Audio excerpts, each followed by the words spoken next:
Ladies and gentlemen, welcome back to another live stream. So in this live stream we're going to be creating a whole application live. Pretty much I've actually already made this application off stream, but right now I'm going to recreate it in front of you and maybe change a few things, obviously, like the architecture and so on, because like I just prototyped it off stream. So yeah, anyways, so at least I have an idea of what the heck I'm talking about.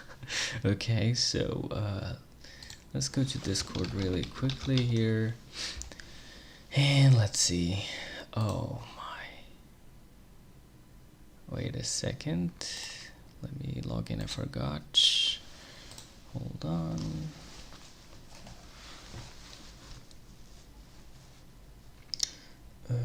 Okay, where's Discord? There we go.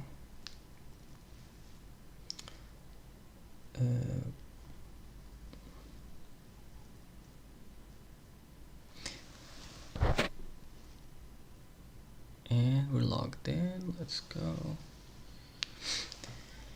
All right, and let's go. I'll copy the video URL, post it in here. Live. And let's go. Alrighty. Okay. Let me bring back the screen capture. And we're good.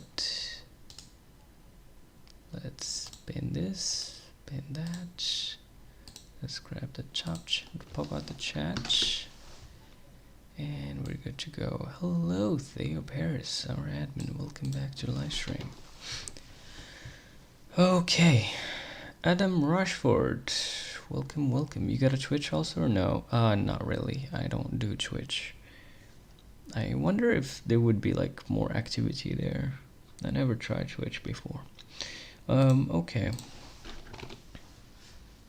Just asking for raids. Raids? What do you mean?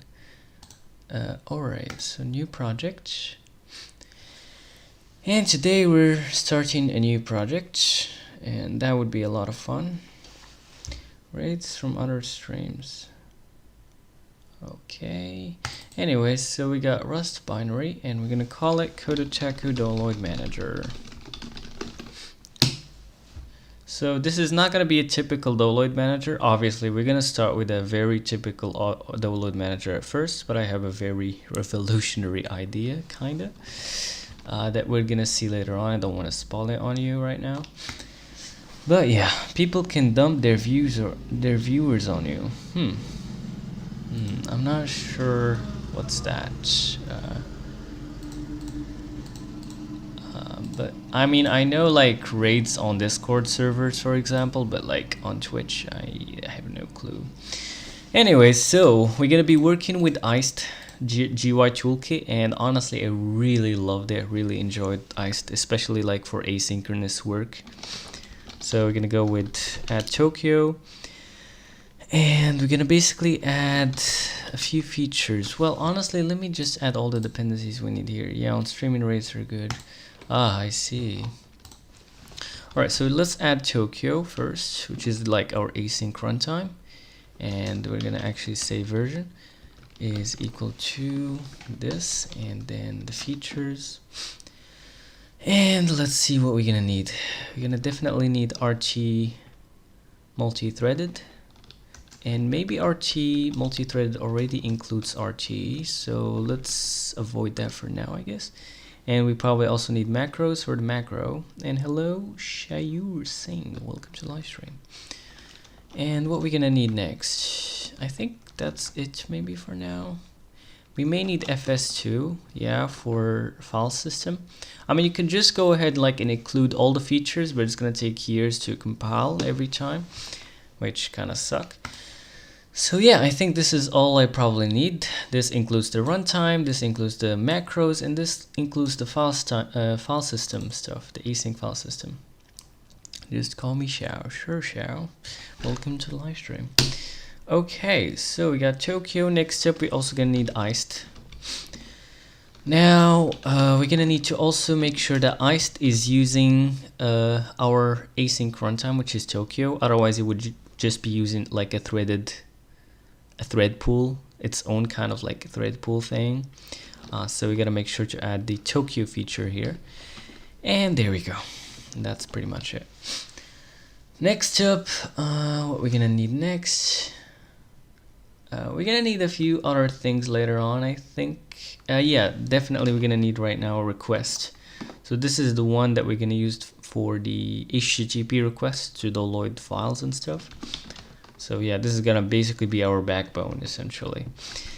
And we're gonna use like an interesting feature called streaming, or stream actually, right? So we can make it async. Instead of like, you know, just download this whole file and done, which is not as flexible, but yeah. Anyways, so actions on save, we have this on, cool. Yeah, everything seems good here. All right, cool. All right, so where do we even start? Let's start by actually compiling this stuff, and let's go. So we're gonna have like a downloader struct or downloader file, which would take care of all the request stuff. We're gonna have a view file, which would contain all the iced view stuff. And finally, maybe an update file, which would contain the whole state machine, or actually we could even call it like state.rs or something. You have used all the programming languages with Vulkan, sir. Yes, I definitely did. Just like the explorer pirate. Anyways, alrighty.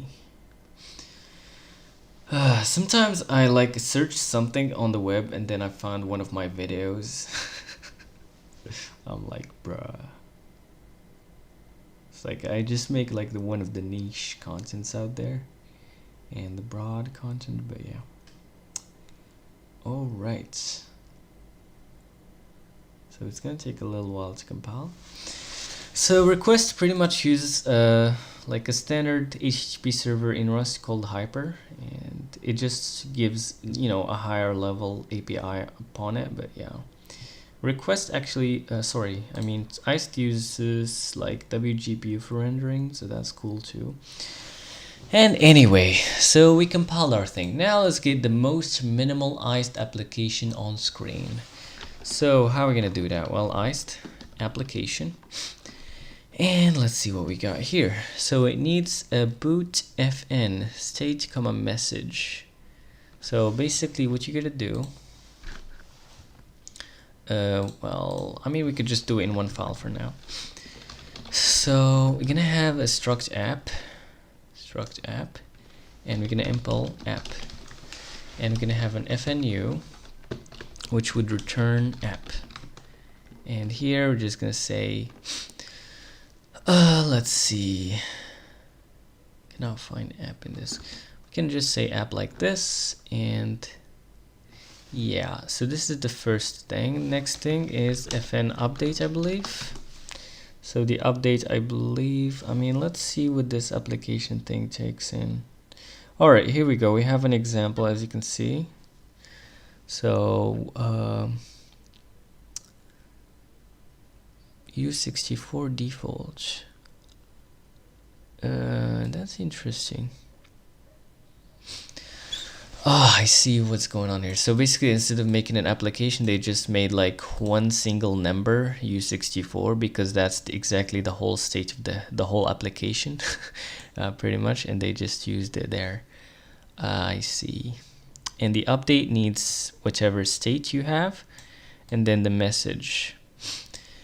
And the message here is just debug clone, and the view finally is just taking the application by reference and then returning a column, well, returning an element message. Okay, so let's see how that would work. So update would take in mutable app, and also one video is hidden in Rust playlist. Isn't it relevant to that playlist? I'm not sure which video. So mutable, I mean, this is like a new project, so this is like the first part of it pretty much. if you're talking about this one. So yeah, anyways, and here what we're gonna need is a message.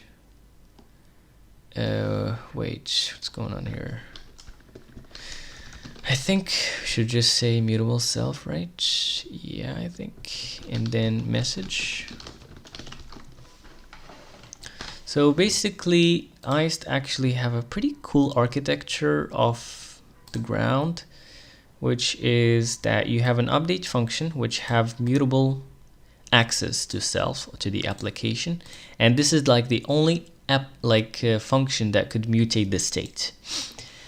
And then you have another function called view, or you could call it whatever you want, which takes in just a regular reference, or read only essentially. It's not mutable. And yeah, you just use it to basically render your UI every single frame. Well, not every single frame. I mean, every single frame, your application changes. But yeah, 2 years older Rust video playlist of yours. Oh, I see. Alright, so here this would actually return iced element, and okay, so what this got, it got a lifetime and the message, I think. Is that the case here? Well, did we create the, no, we didn't create the message struct yet. So let's create it. Struct message, and now here we could just create some kind of like UI. In our case, let's just create an empty column for now. So iced widget column new, and let's go. And we're gonna say .into, so you can convert it to this generic element, which is basically like an interface to all the UI elements. So basically any UI element, column, text, row, progress bar, whichever you name it, you could basically convert it into its interface, which is the element. So yeah, so this is why view returns an element. But in this case, we could even like return a column, but whatever. Alright, so I think this is basically it. Now you just pass in app new and app update. So obviously this doesn't even have to be like methods in an actual abstract. This could be like, free standing functions, but you do you. And there we go. So that's pretty much it. Alright, so if we actually run this application, I guess we should get our application, right? Or no?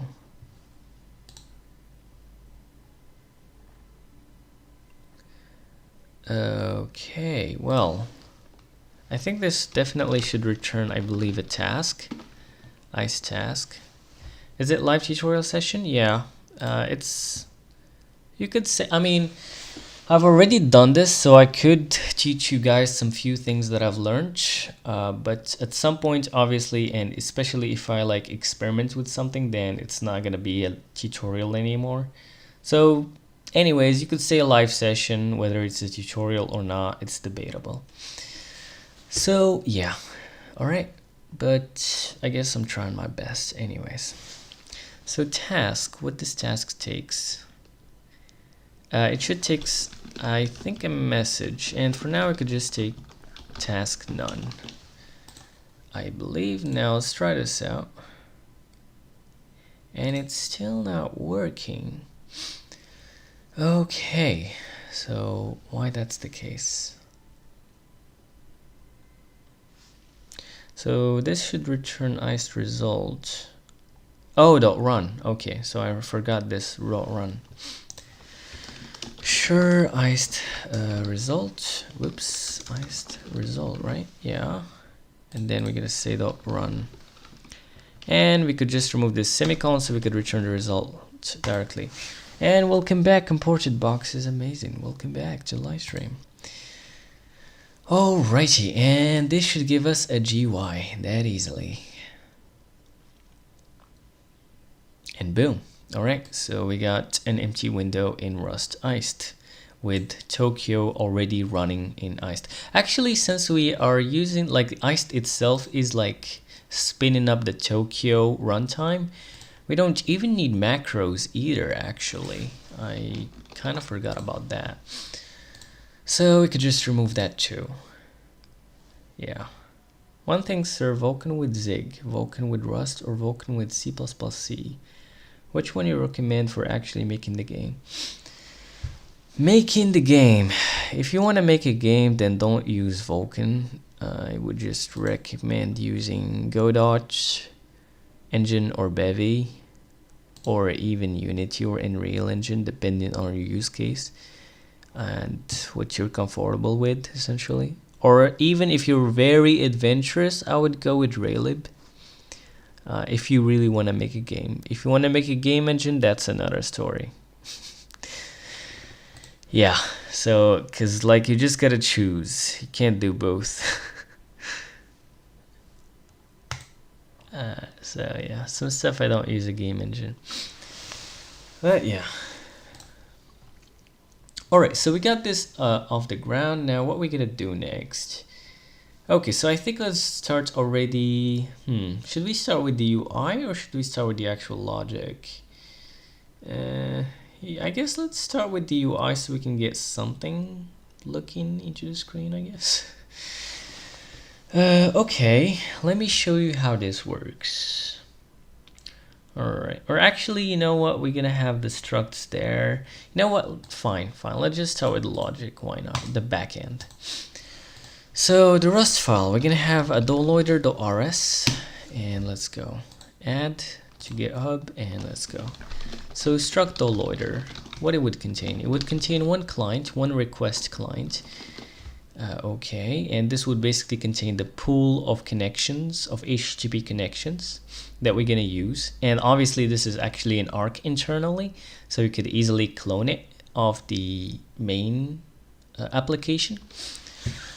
Or just like own it, you know. So in this case, the doloider, I think we could just like own it really, yeah. Tell me please the one from your experiences.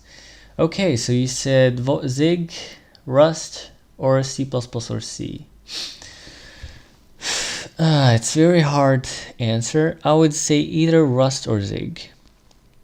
I would say either Rust or Zig. Yeah. Rust or Zig. Okay, so asking because I don't want peace, I want problems. Me too, I want problems always. Yeah. I mean, I would guess try to go with Rust. Because Zig, on the other hand, doesn't have like a big ecosystem. So you're not gonna find a lot of libraries and the language isn't that stable. So yeah, I would recommend go with Rust. Fine. Okay. So we're gonna implement a doloider. And we're gonna have pubfn new. And we're gonna return a result. Result what? Result. Okay, so we're gonna add anyhow for the results. Anyhow, boom, and let's go. And let's say anyhow result. And yeah.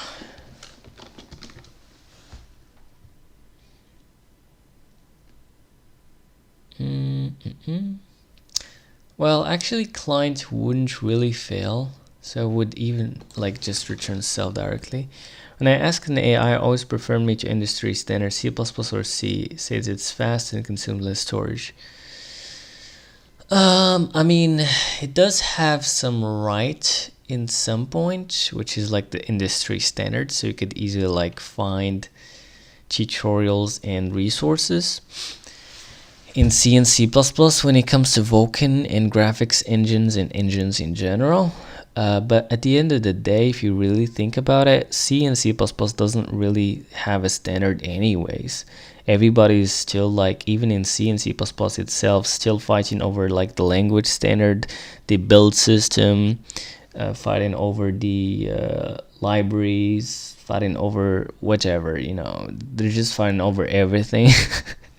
So even though like the language itself is like the industry standard, but inside of the language, it's all like, you know, separates into multiple sects. Yeah. So at least in Rust, like you have one single ecosystem, one single library. So like it's pretty well known in Rust. If you want errors when it comes to binaries, you go to anyhow. If you want, HTTP requests, you go to request. If you want HTTP low level, HTTP clients, then you go with, or HTTP servers, you go with hyper. So yeah, if you want like async stuff, you go with Tokio. So there's not much fighting going on in the Rust ecosystem, so that's nice. And there's Bevy for Rust Engine. Have you experienced with that, sir? Yeah, definitely. Bevy is pretty good, pretty good. But you're gonna have a big problem with, the compile times. But other than that, yeah, it's pretty sick, and it's a bit complex to learn and use. Other than that, it's pretty sick, yeah. Okay, so here we have two questions here. Do we get the client from the user? So the client, the user is responsible for creating the client, or do we just create it here in the downloader? For now, I'm just gonna go with the easy way and just create it here. So yeah, client.new. Next up,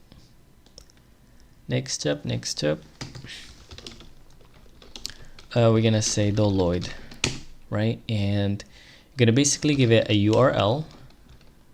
The things you told me before, Bevy, all those jump off from above my head. Which things? Yeah. Okay, so we basically get a URL.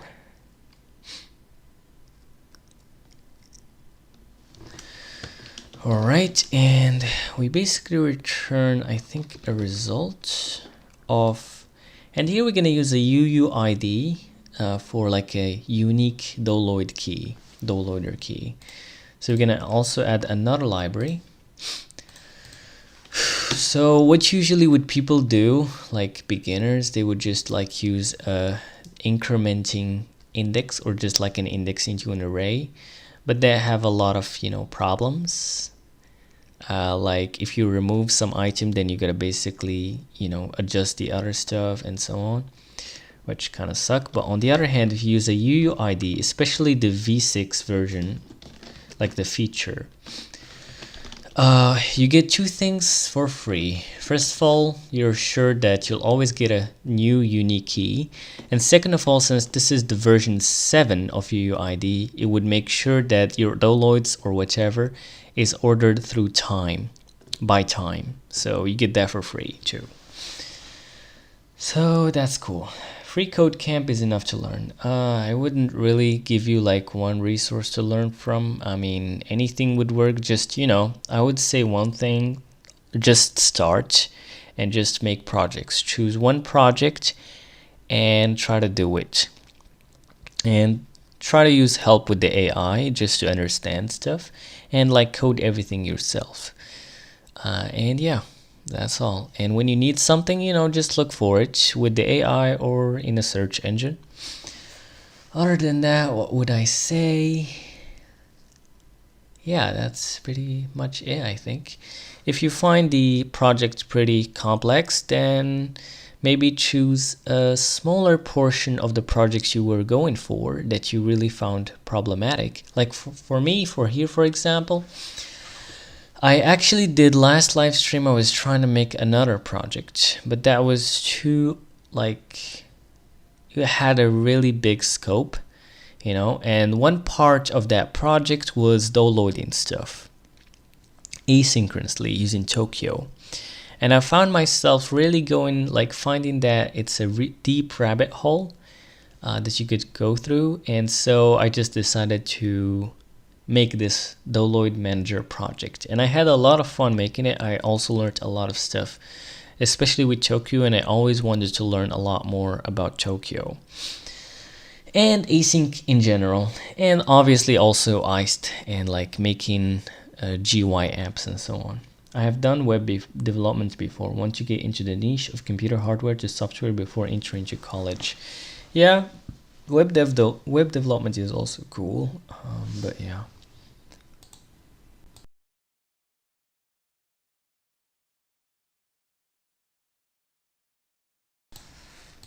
Okay, so I think we're good. So we added this UUID. Great. Now what we're gonna do, we're gonna basically store like some doloids here, which is gonna be basically a tree map. Instead of hash map, we're gonna go with the binary tree map or B tree map, which is gonna make sure to use the UUID, like the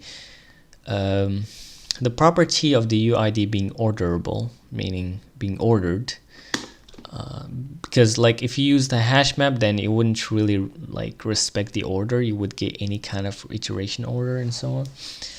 Now obviously there is a catch, is that it's a little bit slower than a hash map, because you gotta, every time you gotta sort the whole thing every time you insert a new doloid, but that's very like not noticeable, you know. But yeah, Tokyo, the city of Japan. Sir, are you talking about? Oh, Tokyo. I see. Nah, Tokyo. Tokyo, Rust, Tokyo. I'm not sure why they choose that name though. Like, really? Why they choose that name?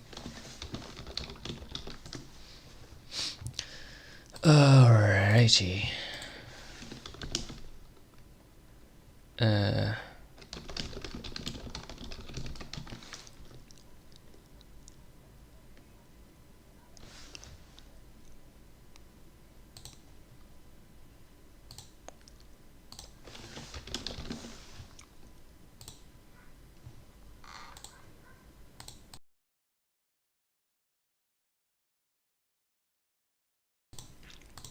Okay, so the name Tokyo in the Rust ecosystem isn't directly related to the city Tokyo.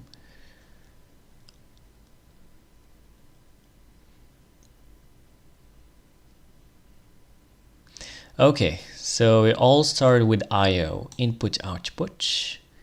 So then we have Mayo. So Mayo is basically like a lower level abstraction library in Rust, which basically abstracts over all the lower level you know, system dependent IO or like async IO APIs. Like for example, in Linux, it have its own API. I think kqueue, or nah, I think that's probably for macOS. I don't remember the names. Either way, so macOS and Linux and Windows all have their own kind of like async IO APIs. Yeah, actually Linux have epoll and IOU-ring and stuff like that. In fact, IOU-ring is like the newest one, and you could even like go ahead, I think, and like enable it here, I believe. Yeah, there you go. So there's even Mayo that we're talking about right now. So yeah. Who's the person behind who runs the Rust language, sir? I have no clue. Tokyo is, I think, first of all, it's like it was started in Firefox, but yeah. Tokyo was created as a high-level async runtime built on top of Mayo. The name Tokyo continues the IO naming theme, emphasizing the project is focused on asynchronous IO. So IO is, well, IO. Tok, I have no clue why is that the case. But yeah, memorable tech name. Anyways, that's enough for now. Let's go back into business. So B tree map, we're just gonna make like a doloid key here, and then what we're gonna do is the value, which is gonna be a doloid.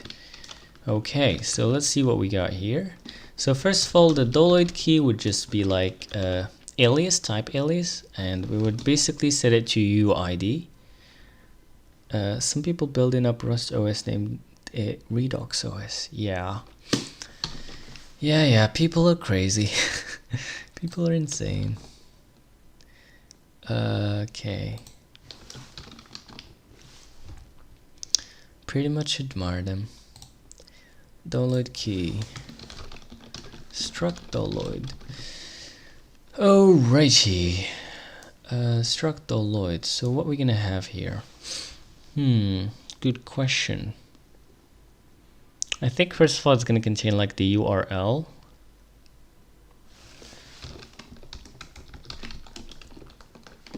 So like the original URL, maybe also a final URL, because the thing is that doloid links could redirect you to other links.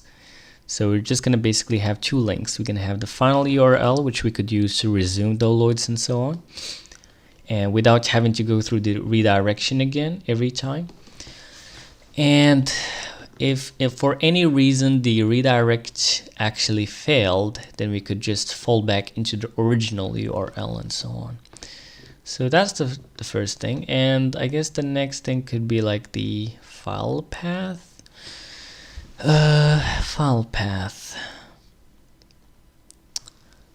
And some seniors in software industry says the Rust community is toxic. We don't care what people say. People could say whatever they want to say. They just do what we want. Alright, so path, and here we're gonna store a path buff, which is basically an owned path. So this is gonna be like the file output path. And I think that should be it for now. Or you know what, let's just simplify things for now and just keep it dead simple. You know, just the URL and the path of the file. That's all. And yeah, I believe that's probably it for now. So you basically say the URL and the path buff, and it's going to give you back a result. A result what? Yeah, here we're going to return basically the download key to the user. So they can identify which download we're talking about, and we're good to go. Alright, what we're going to do next, we're going to make a new downloads, which is going to be like the default value. In fact, this whole thing could be the default value really. So you could really just derive default for this whole thing for now, and just remove the FNU itself already. But yeah, alright, so thank you so much, Shuri. So what we're gonna do here, first of all, I think we're gonna create a key, which is we're just gonna say UID v7 now v7. So there is like a new v7 and now v7. New v7 takes a timestamp, the time basically that's gonna be encoded into the key. And there's also like a very convenient function called now v7, which basically calls new v7 with the current timestamp of the current like time essentially. So we're gonna go with now v7, and we got our key. So what we're gonna do next is we're gonna create a new download. So how are we gonna create this new download is by let's see. So we could basically say self. Well, obviously let's take immutable self here. And whoops, what's going on here? Well, self.downloads.insert.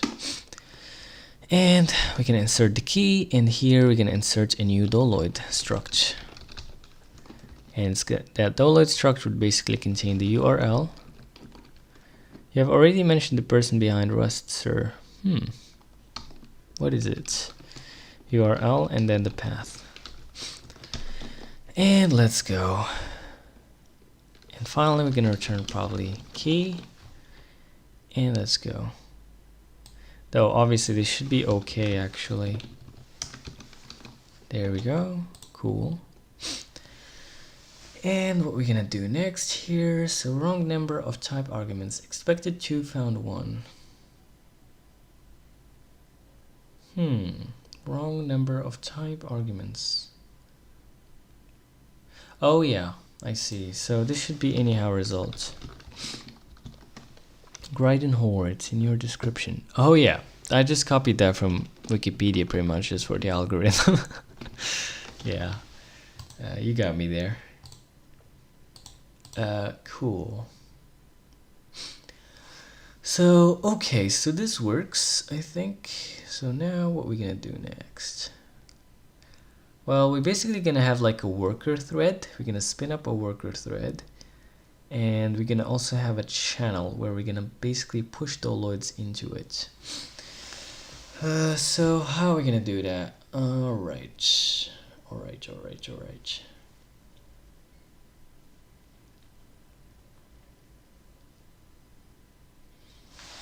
All right. So let's see how we could spin up a worker thread really quickly here. I mean, we could even ask the AI how to spin up a worker thread in Rust. So I could refresh my memory here.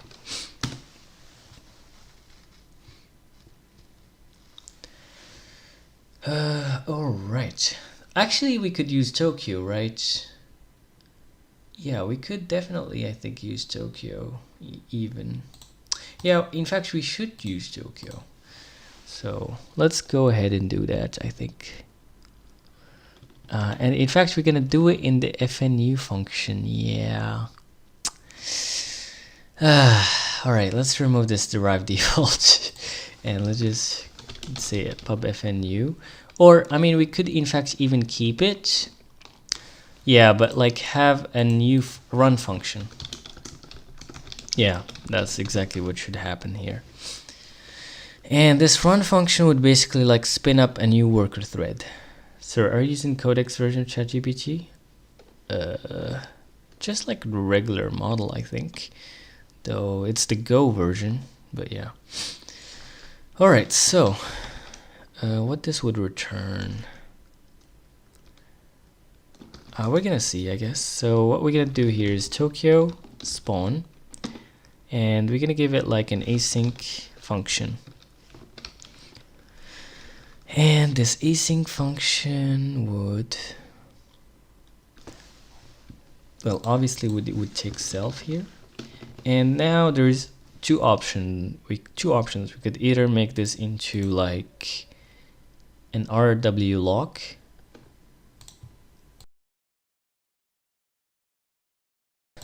a mutex, or use a channel to send doloids into.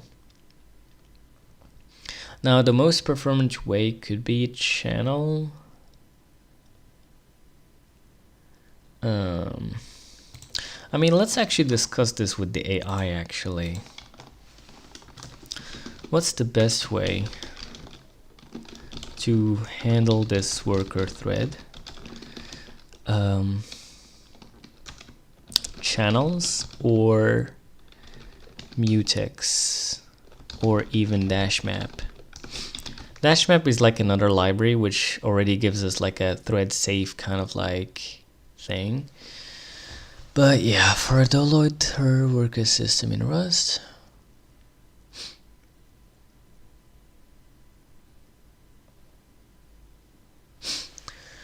Okay.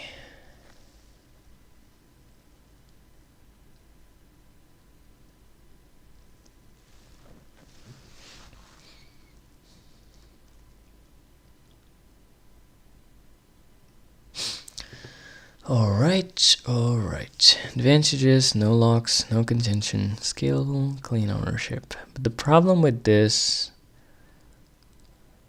is that we can't really query the doloids easily, isn't it? Or can we? Or should we not actually do that in the first place?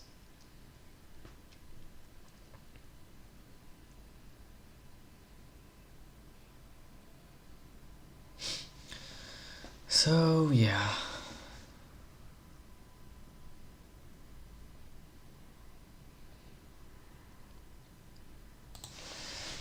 That's why I split run from new, because we can use it to spin up multiple worker threads.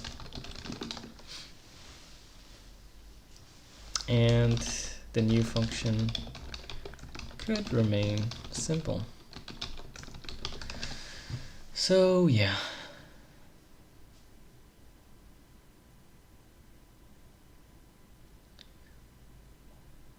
I see.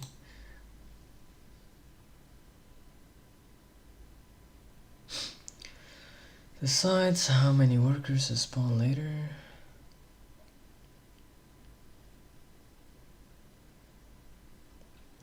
There we go.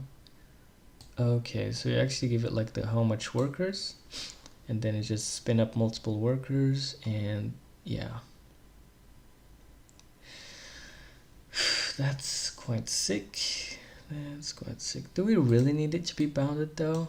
Yeah, I think so, because like you want to have like maximum doloids essentially. I think. Or do we? Do we really want a bounded channel?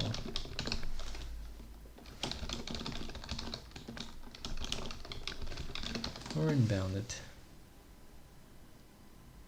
The other nice thing about this kind of way is that here, like you just send it to the channel and you're done. So like your UI or whatever, your front end doesn't wait for anything, you know. So yeah.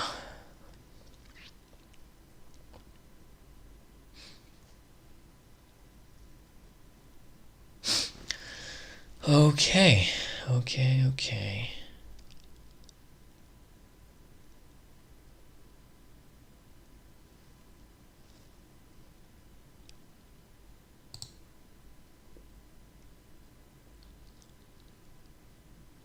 So yeah, back pressure. It's basically the fact that like you don't want to overload the system. You want to limit, let's say, how much doloids you have at any single point. That's what it's called, back pressure.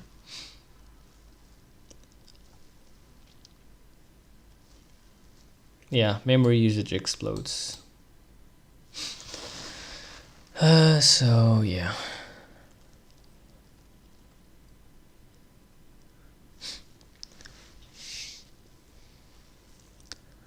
All right. So I guess let's just get started. Alrighty. So first of all, we're gonna have like a TX, and yeah, pretty much just a TX here. So it's gonna be like a sender, yeah. So MPSC and MPMC. Do we gonna have like a single consumer or multi? In our case, it's gonna be multi-consumer because we could have like multiple worker threads. So we're gonna go with MPMC, and honestly, let's make it clear here. So like MPMC sender, and what we're gonna send is the doloid. I think doloid task, right?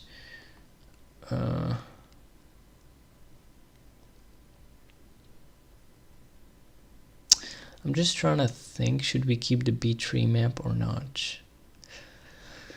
Well,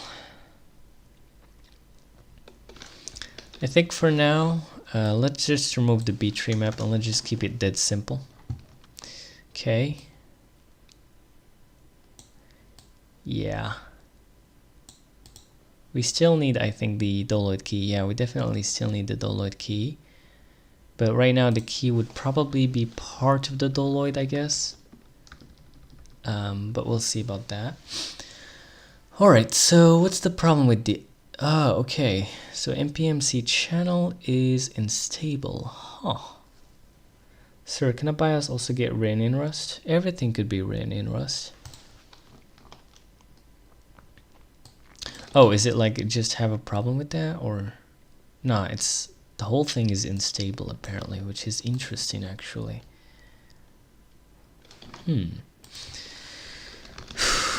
Well, I mean, it actually uses MPSC here, which is interesting.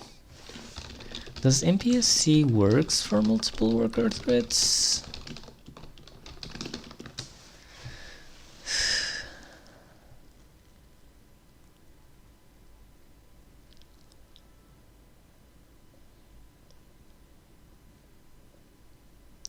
Oh, my bad, sorry.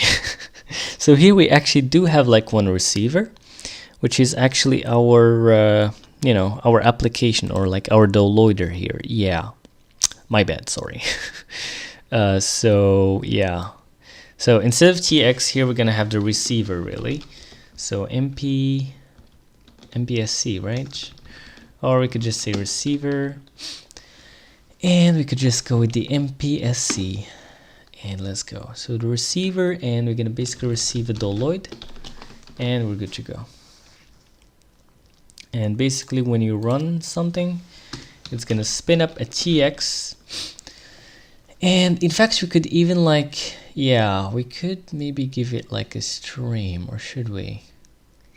I mean, we'll see about that. Anyways, so tx, and what we're gonna do here is we're gonna clone the tx. Well, where are we gonna get the tx again? I think you do basically rx.subscribe or something. Is that the case? Self.rx.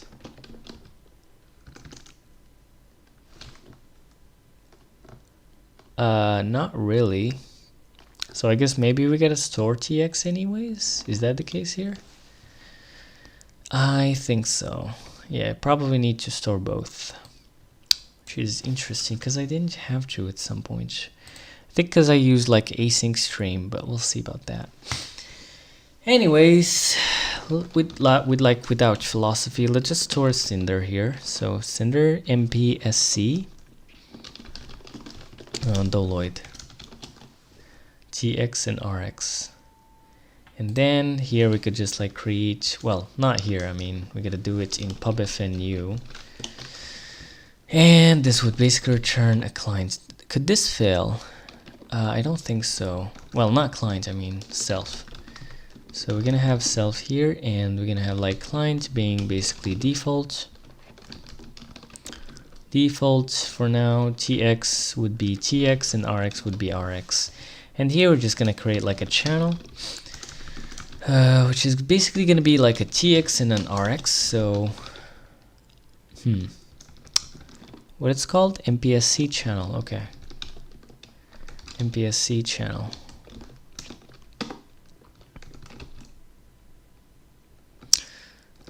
Why we have no arguments there? That's weird.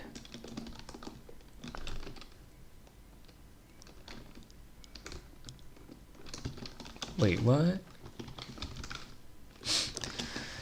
Why we can't give it an argument?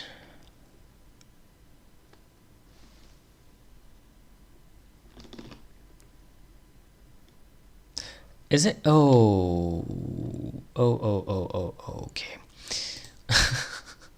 So we gotta make sure to use Tokio, not std.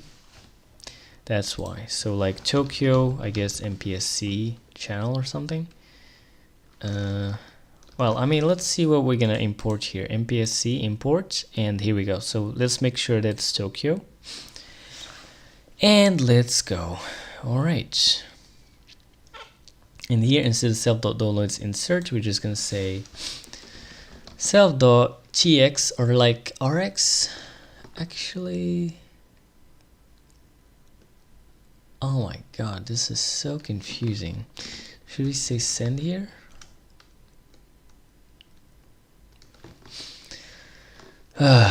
Self.rx. Why it's not giving me, like, what the heck? rx.receive.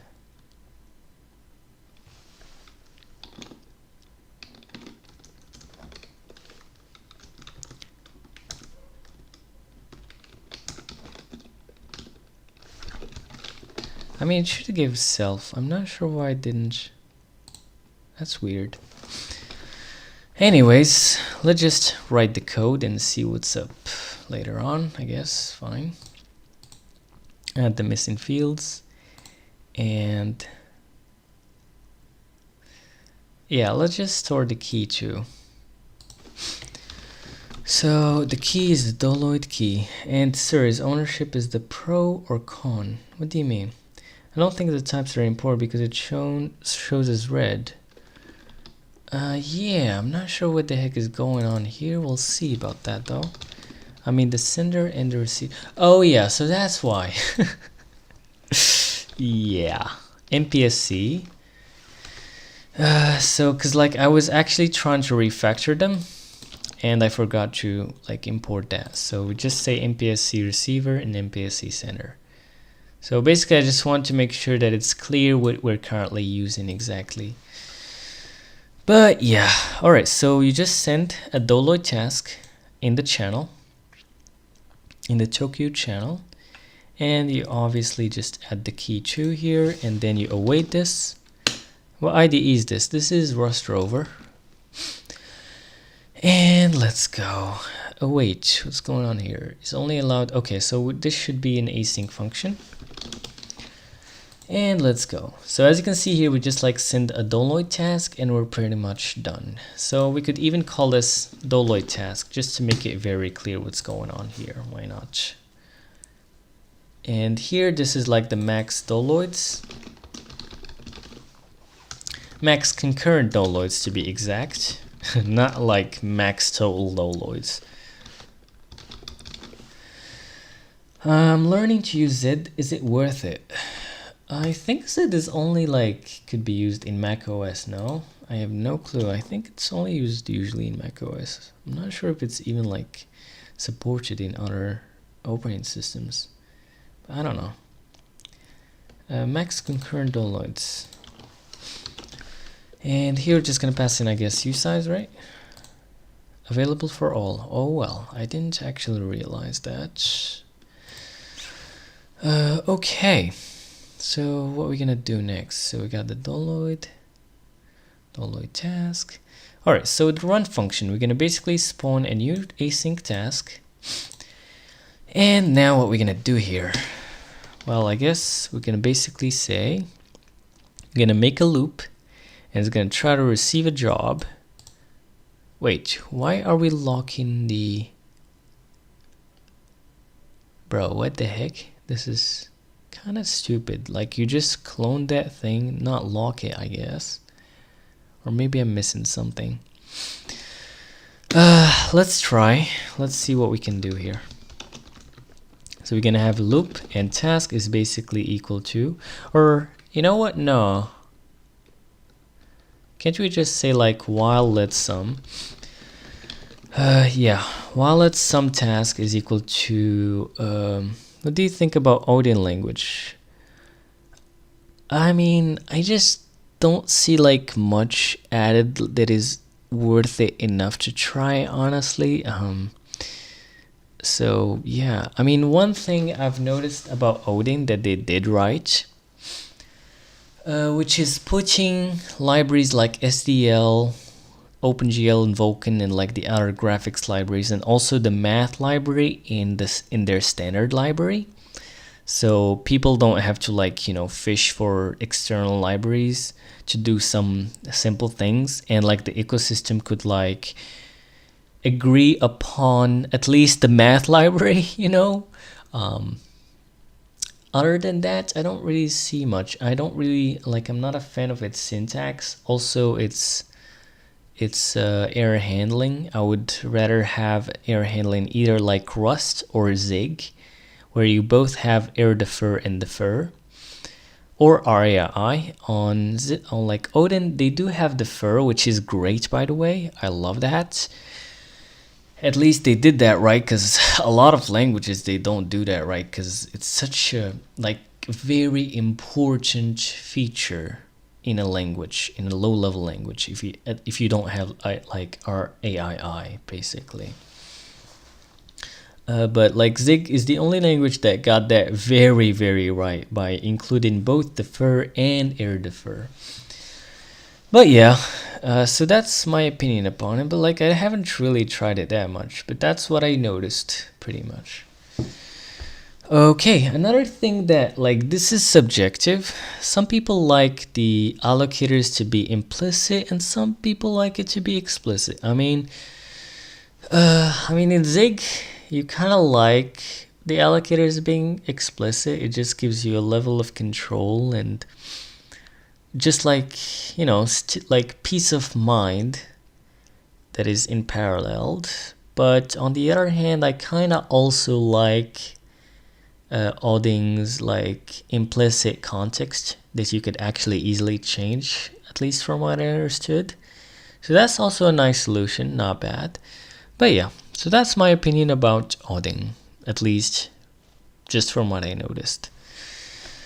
Anyways, so while let some task is equal to, so while we're receiving some tasks from the main thread in our worker threads, we're gonna basically process them. So how are we gonna do this? Well, first of all, we're gonna get our own receiver, I think. Yeah, so we're gonna clone our own receiver for this particular worker thread. So we're gonna say self.rx.clone. So obviously we're not cloning like the whole channel or anything. We're only like cloning kind of like an arc, so just like a handle essentially. But wait, why can't we actually clone the RX here? That's strange.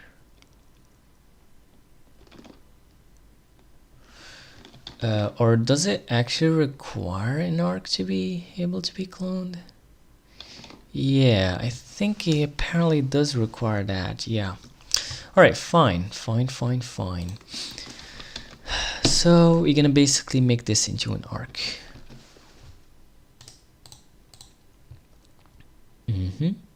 And then here, well, not here, we're gonna turn this into an arc. Arc, can we say the intro? Yeah, there we go. And then now what we're gonna do is we could, since this is like an arc, we could just basically easily clone it for multi-threaded purposes. There's also RC, which is like reference counted, but arc is the thing you need to use if you're using multi-threads or like multiple threads. But yeah, I agree with you. The purpose of it to be a better C. The creator said it doesn't have a killer feature, it's just a better C. Yeah, so pretty much I've told you like the killer feature is actually pretty good killer feature, which is like the standard library. But yeah, that's pretty much it. Yeah, alrighty. Well, let's sum task is equal to. Now what we could say is rx dot receive. So there's basically multiple functions here that you could use. There is a receive, receive many, pull receive, block and receive, try receive, block and receive many, pull receive many. But for now, it is enough to understand these two, receive and try receive. Receive basically, if the channel doesn't have any tasks currently, this would basically block this current worker thread. It would make it sleep until there is some tasks ready. On the other hand, try receive wouldn't block the thread. It would just return for you an option. If there is like a task ready, it would return you some task. Otherwise, it would return for you none. But obviously, like if you use this, basically the thread that you're using, or like the worker thread, wouldn't sleep if there is no task. It would go just to the next logic. And if you only have this loop, it would basically just like spin loop, which is not very efficient because it would just like, you know, what can I say, burn your CPU cycles for no reason, just like constantly checking if there is a task. Though try receive is basically useful if you are doing this on the main thread. So let's say the main thread is basically trying to receive something. So instead of blocking, it would just say try receive. If there is anything to do in this current frame, we're good. We could handle that. Otherwise, we just go on to the next frame and so on. So that's where try receive is useful. But for our background thread, we're just gonna sleep if there is no tasks to do. So yeah, rx.receive, and apparently I think make rx mutable. Okay, cool. And here what we got. All right, well, we gotta make sure to await this, obviously. And boom, cannot borrow data in arc as mutable. Oh boy, okay. I see, so apparently we do need the arc and the mutex. So, fine.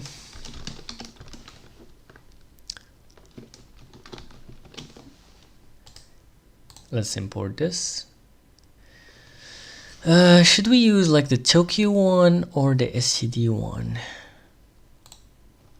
Here they use the Tokio one. I mean, it's the safest option. I mean, sometimes you could still use the STD option, but basically it doesn't handle some edge cases about async.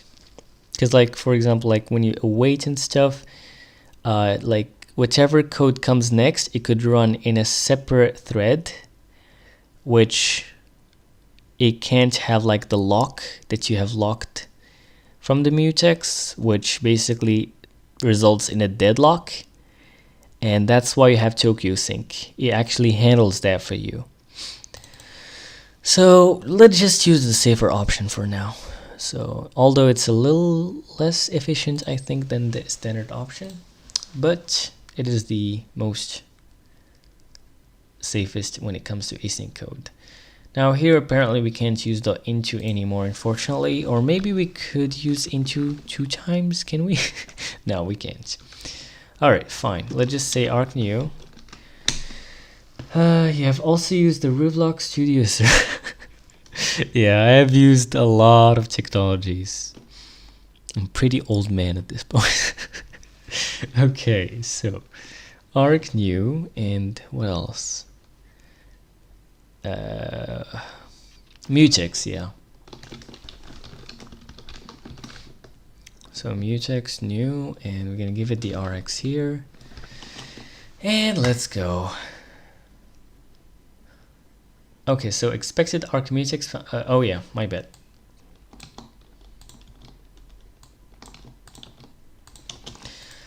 And let's go. That last swap was unnecessary, but whichever.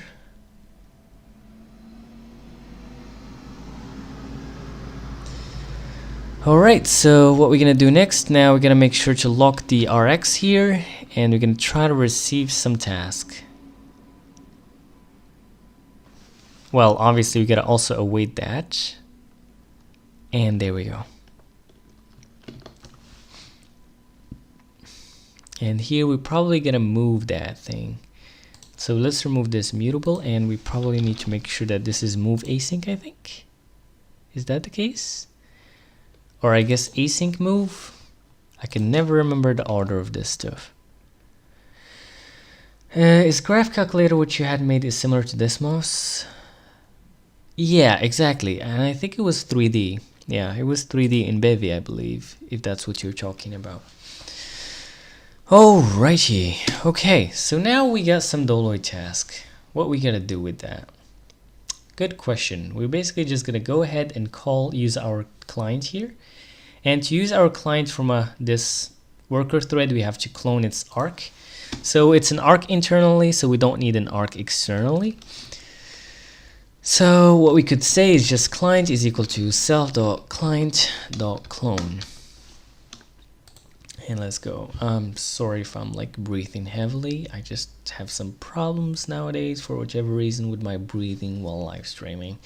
I really not know why that's the case, but yeah. Alright.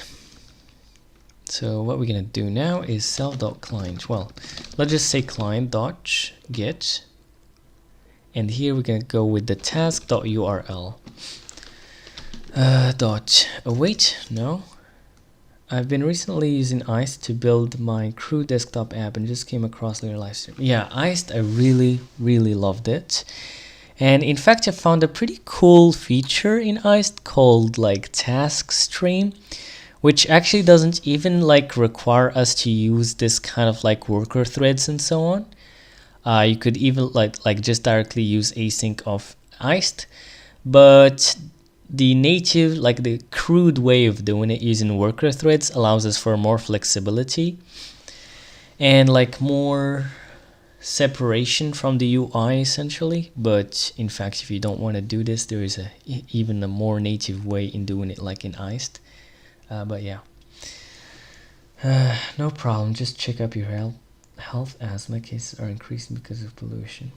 I mean, I did have asthma like when I was younger, but it kind of got cured to some degree. And I actually don't use any medication anymore. But I'm not sure why it's the case, but yeah. Anyways, why you didn't you publish it on Play Store? I just didn't feel like it's a finished product, honestly, but this Doloid Manager, I think it's going to be probably my first shipped product, because it's a very little application, that I think that I could definitely get it into production at some point. Especially with Iced, I really loved the way it allowed me to like, organize the project. It's such a breath of fresh air coming from EGUI and the other UI libraries and stuff. But yeah.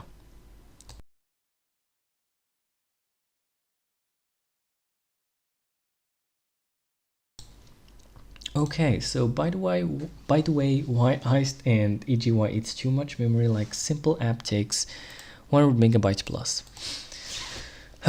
Good question. Good question. So the thing is, WGPU is quite big itself. So WGPU is basically like the rendering abstraction layer that EGY and like the whole GPU ecosystem, like the rendering ecosystem, uses in Rust. And that one alone is quite heavy because it's like basically an abstraction over multiple APIs, like over Vulkan, over DirectX 11, DirectX 12, over OpenGL, WebGL, WebGPU. So there's a lot of cruft there, and I think it also includes probably the Naga compiler too. Yeah, probably, I think. So it's quite huge by itself alone, and then like you add a lot of stuff already. So the thing is, when we were using like OpenGL, for example, like the driver had most of the code, you know. But then when we started using Vulkan and WebGPU and stuff, all that code have actually transitioned into the application itself. That's why like a Vulkan application could end up way bigger than the equivalent OpenGL code, but potentially faster if you know what you're doing. If you know what you're doing, especially if like you have a very advanced game engine or advanced use case anyways, especially if it's a very dynamic scene or render in general. Cause like, but if it's just like static, in fact, I mean, even static like Vulkan could be optimized if you know what you're doing. But yeah, it's a very nuanced thing, you know, very nuanced. But yeah, so that's, I try to kind of explain that to some degree. But basically your application is kind of like an OS of its own, like to some degree. That's why people just use like the browser. And honestly, at this point in my career, I definitely see the browser as a very good like OS. But the only problem with the browser is that it's just haunted by like the legacy of the web ecosystem, you know. So yeah, why not Tori or Dioxys? I don't remember what's up with Dioxys, to be honest with you. I mean, it's a front end in Rust, I think, and you kind of maybe like, you know, write HTML inline maybe in Rust, which I'm not a big fan of that. I'm not a big fan of macros, like they break the, what is it called? They break like the formatter and like tools in general, like the IDE and stuff. So, or like, I'm not sure what they do there. I've touched at some point Dioxys, but I don't really remember. Tori, on the other hand, is quite nice if you're familiar with the web ecosystem. If you're good at like making front end in a web technology, then yeah, sure, go with Tori. It's a pretty good option too. I actually quite love it. But for me, I'm not very a web guy, you know, very much a web guy. So I really like so much, like so far, I really found the iced way like the best of the best that I've ever found. So yeah, but every person have their own thing, you know, pretty much. Anyways, next up, client.get task URL. See the browser as a station to deport me to my final destination. Yeah. So I was really against the browser, like for most of my career. But like, you know, after you go through all all the pain of dealing with GUIs and like desktop and screen readers and renderers and OpenGL and Vulkan, and you know, you just realize how much pain the browser is actually abstraction for you, and you realize just like that the browser is like the final ecosystem. That's one part of it. The other part is that you realize that by having one single browser that have the render and everything, it's kind of like the OS, you actually can ship way less code, you know. So the binaries, like the application would be way smaller to some degree. Although, you know, with the current like applications, the web application, that's actually not really the case. So like you just have this pile of libraries like React and stuff like that, which just makes it even worse. Because you see what happened in the web ecosystem pretty much is that, what can I say? They started with this HTML and CSS and JavaScript, which is like, you know, separated thing, which kind of sucked, but we just, you know, gone with it. This is the first thing. And second thing, React is basically, so we kind of start with like retain GUIs, essentially, retain GUIs, which means that you create the UI and then you just change whichever you want to change, which is a pain in the ass, and that's why you got React. So what you do in React is that you would basically kind of like make code that kind of like run every frame. It doesn't like run every frame. It just like runs whenever your state changes to some degree. And then React itself takes care of, you know, doing the job of seeing what changed and efficiently changing the HTML, CSS, etc. Right, so yeah, that's the problem. So we kind of like have these two abstraction layers. So React is basically like emulating something like a GUI, which is like an immediate mode UI in a retained mode thing, which is like HTML, CSS, etc. On the other hand, there is a middle ground though, which is something like Iced. Iced, on the other hand, what they did, they have like something called an Elm architecture. There's Iced, and there's also Xylem, which is also a newer one. So they're basically using like a functional kind of GUI thing. Yeah, experimental Rust architecture for reactive UI. So what you do, you basically just tell the UI, like your UI is basically just functions that call functions, etc., and you build your UI, and then you give it to the application, like Iced in this case, and then it does whatever job it needs to do your thing, you know. So yeah, it's very much that simple. So you only care about calling the right functions, and the framework takes care of the rest. All right, so basically it's pretty much a middle ground there. Anyways, so client.get task.url. Why can't I say the await here? Oh yeah, I have to send it first. So I have to send at like a request and then await that. And then what's gonna give me back? It's gonna give me back a response. Let's see. So response is equal to this. Now basically what we're actually gonna do is if let okay, I guess response is equal to this, then we're gonna do something else. We're gonna do something else. Coding without AI is called brain coding. User Nightstar11, welcome to live stream. All right. We're definitely like using AI, but we're just using it to like bounce ideas and, you know, just check out what's going on. That's all. For now, at least. Anyways, what we have next. So how we're gonna handle the errors.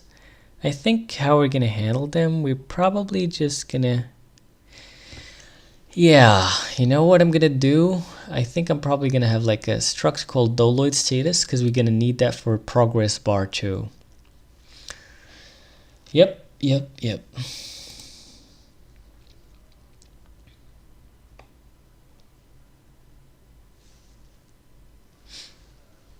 Called it slaughter the beast. Okay, so let's see. So I guess we're gonna have probably a doloid status struct. Status. Or should it be just like a type or no?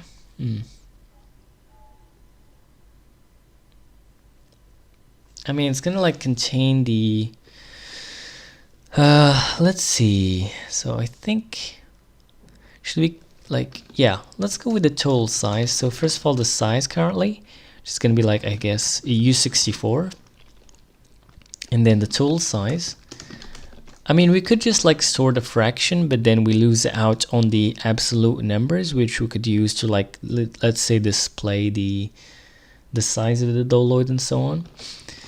But yeah, so size U64, total size is U64, and what else? Otherwise, there could also be like an error. But yeah. Alright, so what we're gonna do with this? We're gonna create basically a separate channel right here. Let tx2 rx2, I think. Or you know what? Status tx and status rx.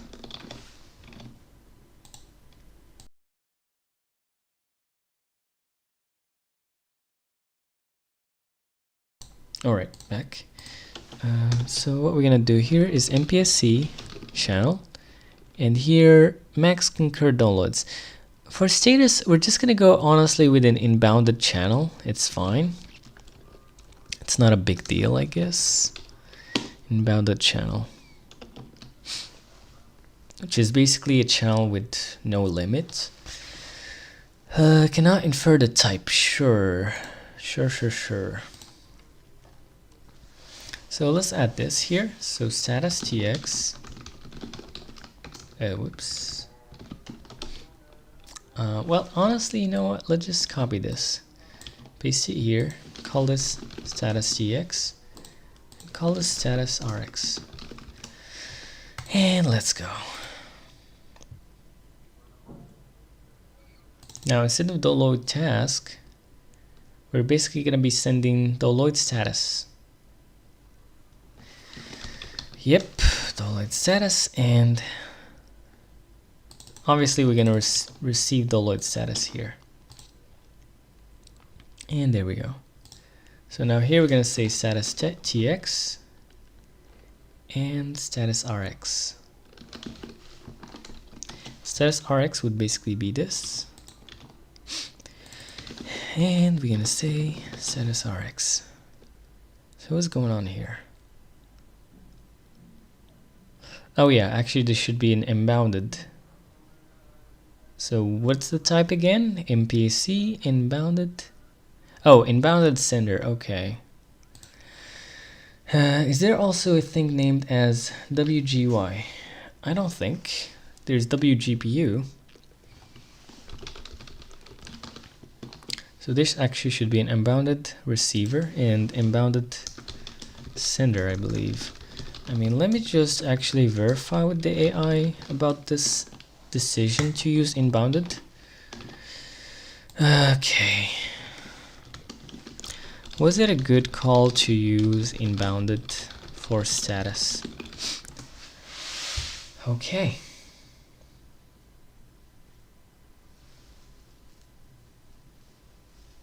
Come on, ChatGPT, bruh.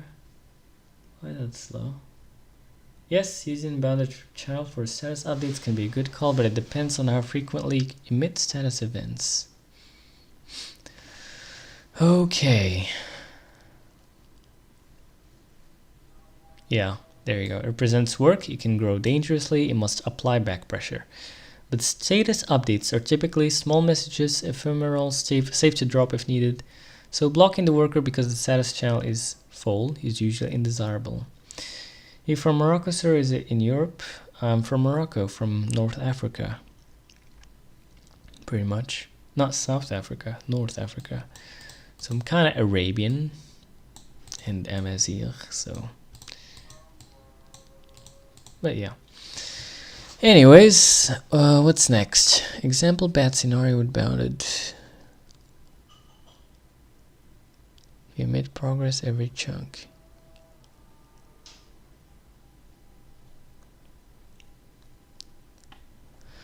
One architectural improvement right now.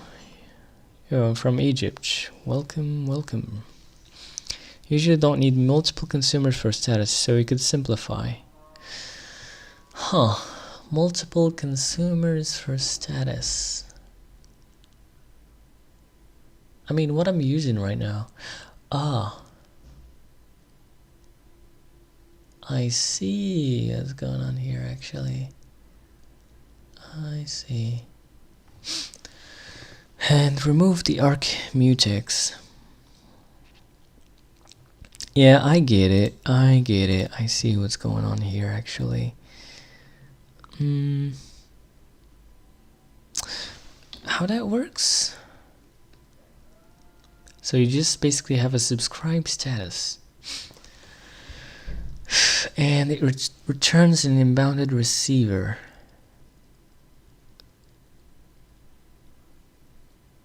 Huh.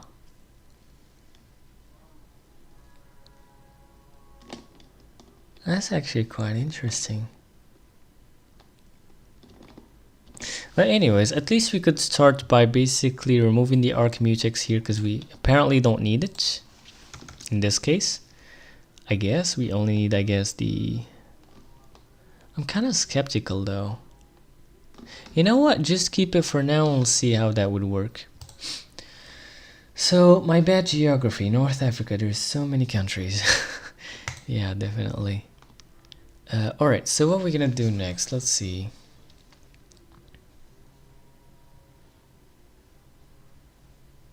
So if we have some response, then we're gonna basically well, I guess here we could basically grab the response dot bytes, right? Or byte stream or something. Yep, byte stream. Let's go.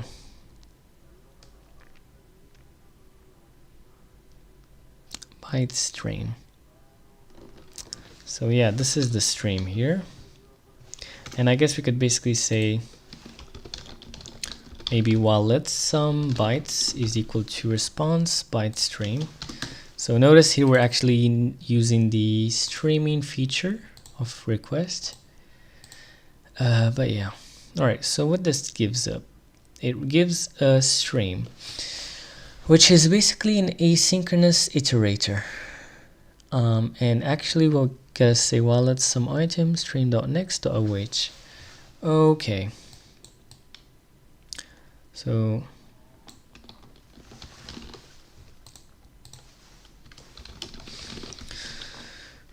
all right.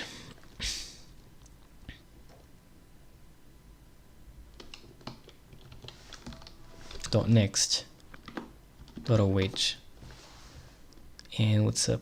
Make stream mutable. Okay. And let's go.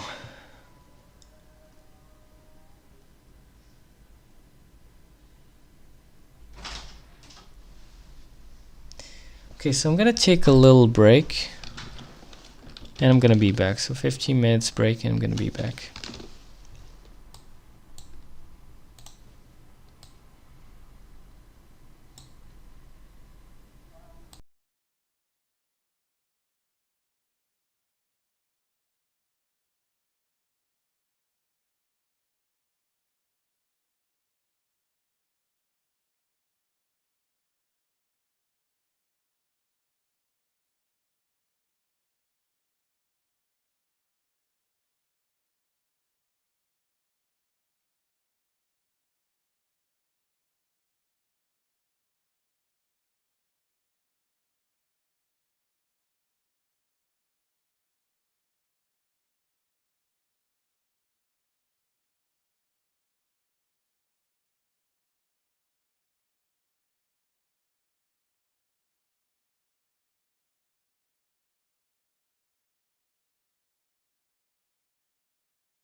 Okay, we're back. So we're going to answer the questions first that we have here. Let's see.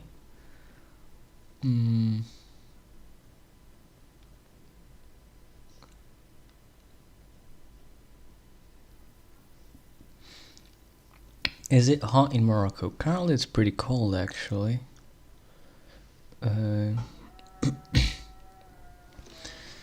Is it good idea if I want to create simple and fast image viewer to use EGUI or iced? For an image viewer I would go with iced, definitely.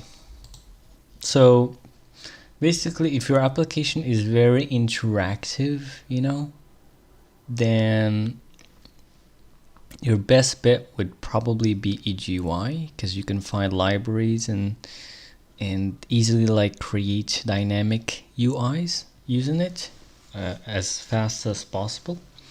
But especially if like you have like some static kind of application or like a regular application, then just use iced. It's pretty great, you know. And like EGUI code gets very messy very fast.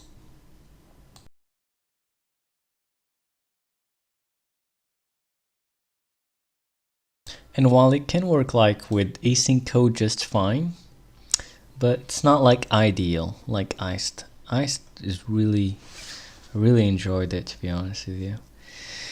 But yeah, anyways. But EGUI do have like the upper hand when it comes to the ecosystem. For example, let's say you want to create like a graph application, like a graph. Yeah, it's like where you basically have nodes, kind of like, let's say, a scripting language or something.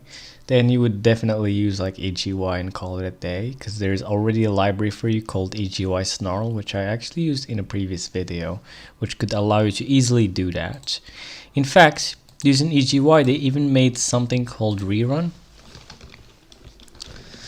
And this application actually is quite interesting. I might use it in future videos. It's very, very interesting. This is all made in EGUI Rust. Yeah, it's all made in EGUI Rust.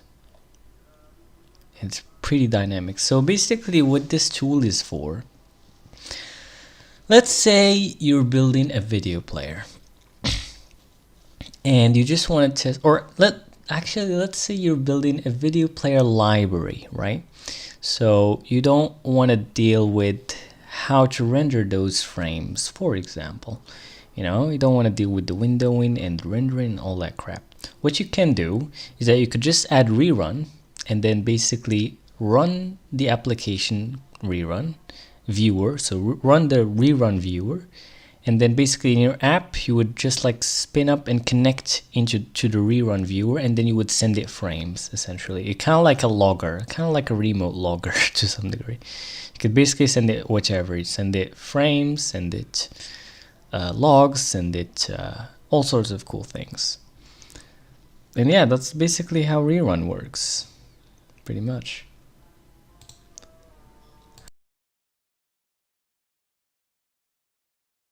And as I said, this is all made in EGUI Rust. Yeah, so like I've actually found out about it like recently, and at first I have had no clue. I didn't understand what the heck this is all about, but slowly it clicked what's going on here, because actually I did think about this at some point in time, and maybe I even got like a suggestion from the AI, but I didn't look much into it because it just seemed intimidating at first. And like all these buzzwords, I didn't understand anything what the heck they're talking about. I mean, like their main audience is actually robotics, as you can see. Basically, to debug your robot, it would basically make your robot log its position and stuff and what it's seeing into the rerun viewer, and then the rerun viewer would basically display for you all of that, essentially. But obviously this is not the only thing that you could use it for. But yeah, for graphs you could use EGUI Snarl. I actually used this in a previous video, and in fact they even like linked to my video down here, as you can see, Tokio logic made in a live stream. Yeah, I pretty much made this this application in a live stream, in a previous live stream, where basically you could create like a whole computer using logic gates, as you can see. So here I basically have like a NAND gate, and where both inputs go to the same NAND, which basically gives you a NOT gate. And what I'm doing here.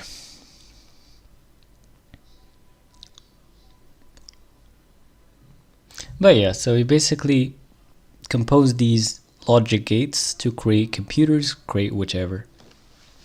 And it just works. I used Bevy, EGY. Bevy honestly wasn't really necessary here, but I used it anyways. There's a website for it by the name of Logic Gates. But yeah. Alright, anyways, so where we were again? So I think that was the last question, right? Yeah. How to make the smallest size video player then? I mean, what do you mean by smallest size? I guess it depends.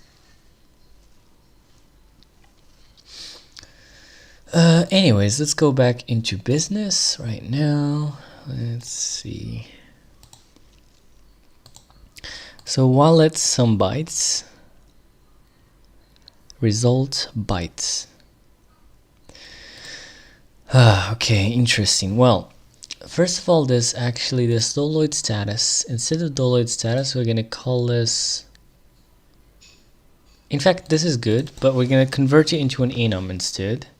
And we're gonna take these fields and we're gonna basically put them into a struct doloid progress. And here we're gonna have some few status events or whichever. We're gonna have doloid start first of all, doloid failed, and doloid progress. I think that's basically what we should have. And for doloid progress, we're gonna have it give us the actual progress. And there we go. So yeah, now actually for the failed, we could even give back some sort of an error. And how much errors we actually have here? For example, what this kind of result is. I guess this is an IO error or what? Oh, actually no, request error. Okay, so I guess what we could do is doloid failed, it would give back a request error. And let's go. Now, what we could do is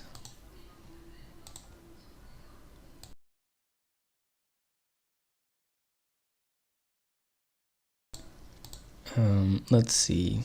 Rx log await, receive await. If let okay. So here actually there's also like finished. If some like doloid have been finished. So we could also have like doloid start, doloid progress, doloid failed, and doloid finished. Okay, and now what I'm gonna do. So while we have some task, but wait, when this would actually return none though? If the channel has been closed, I see. If the channel has been closed. That's interesting.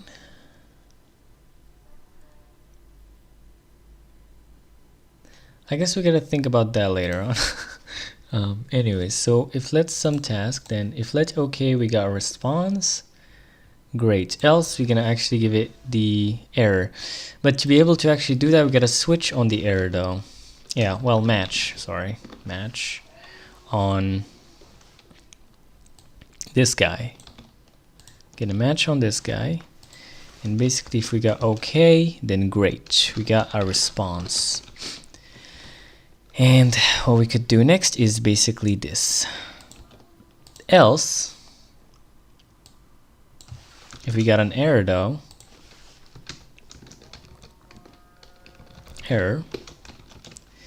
then what we're gonna do here, we're gonna basically send the error into the channel as a status. So what we're gonna do here is, well, we don't got the, I guess, the tx. Yeah, so let tx is equal to self dot status tx dot clone. Yeah, and then what we're gonna do here is tx dot send what? Send the doloid status. Now in our case, the doloid have failed, and we're gonna give it the error here. And yeah, so expected, I guess we could just do this, and here we could say await, I think, or no, I guess in wrap. So basically this could give you an error, and what this error is about is, yeah, so if the channel is closed, then it would error. In our case, we're just gonna ignore that error. Yeah, and we're good to go. So now if we actually got some bytes, okay, so let's see how we're gonna actually handle this. Should we like just send the bytes to the user, back to the user, or should we try to like just directly deploy them into the file? Now there's both upside and downside for this.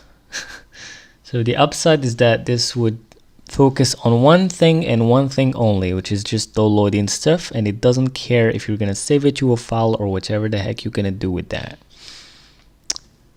The upside, the downside is that we're gonna have to create another file saver and so on, which gonna also track its own stuff essentially. I mean, you know what? Let's actually try that way. Why not? I guess. Fine. So we could remove the path from here. We don't care about the path for now, and we're good. So now what we're gonna do. Also, another thing though. Yeah, another thing is when we say download failed, we have to tell it which download have failed though. Can we actually grab that? Yeah, we could grab that from the task. Yeah, so here's what we're gonna do. So in download started, but wait, hold on. Should we just like make a download status? Nah, fine. I guess let's just do this. So download key, and basically all of these would give you a key to tell you like which download have failed, which download have progressed, which one have started, etc. And which one have finished. I'm not sure if we actually do have a finished one. I mean, I guess we'll find out. But yeah. Other than that, what else? Yeah, that seems good to me. Okay, so now what we're gonna do is basically task.key, and let's go. What's next? So now, well, let's some bytes. Stream.next.oh. Okay, so the download progress, it would also like contain the bytes, I believe, or should we store even like the result?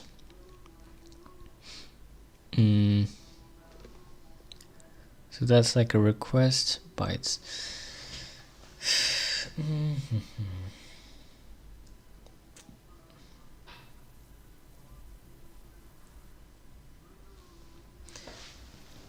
I mean, should we store the result or the bytes?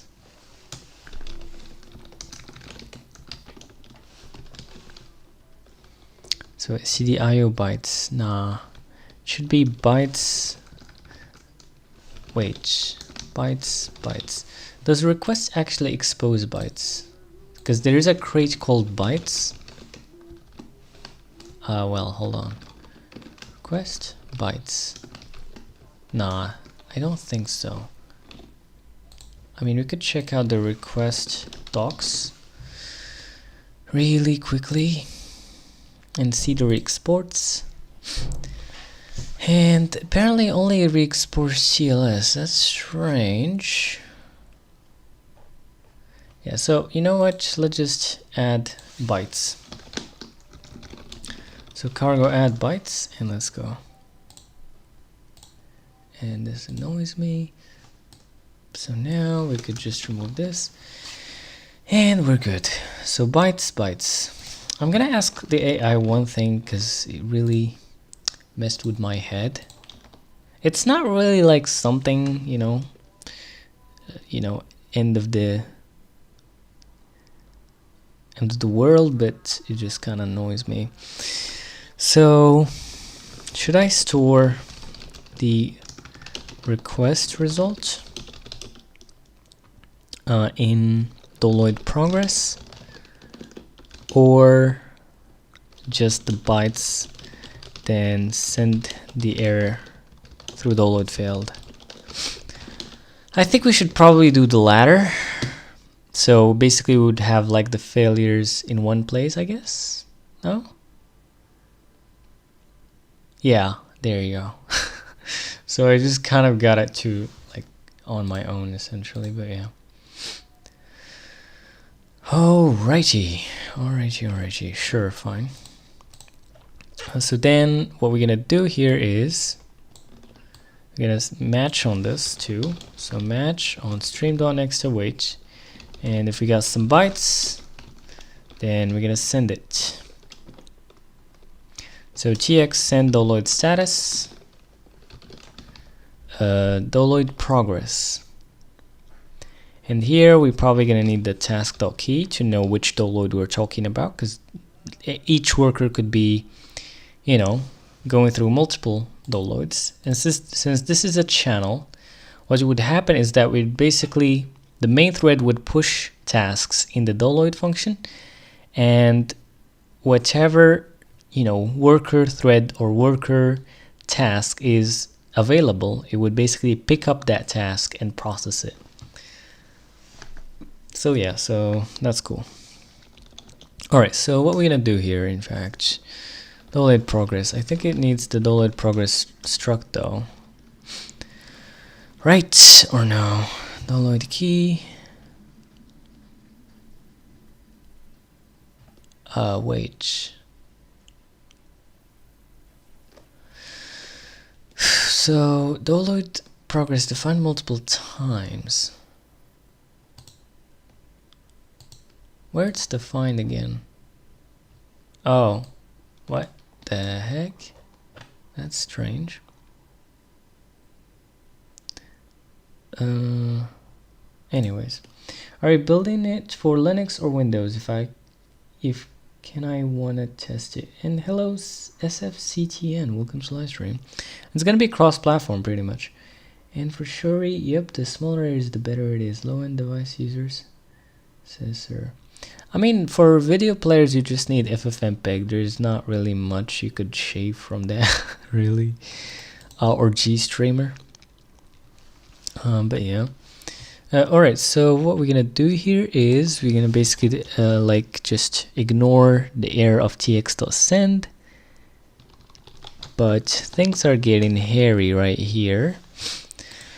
So let's just do this, and now let's just provide which. Okay, so it needs the key.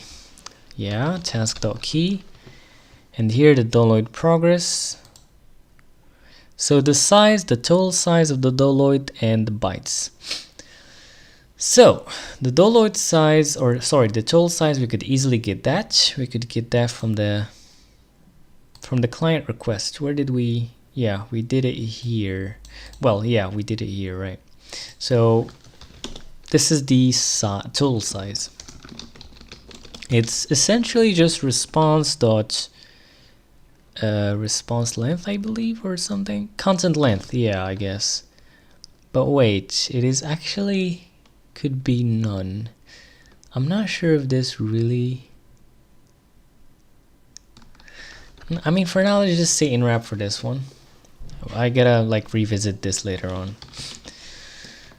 To do is in wrap, good here, valid here. Anyways, we'll see. Other than that, what's next? So we got the total size, and we're just gonna pass it in the doloid progress every single time. Other than that, here the size.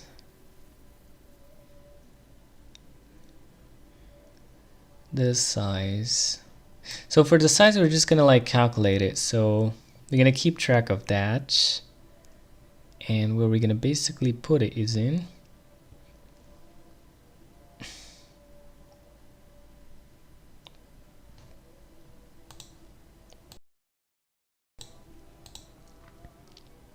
match stream.next. Oh wait a second. I'm actually doing match. Shouldn't this be while loop or something? Yeah, it definitely should be a while loop.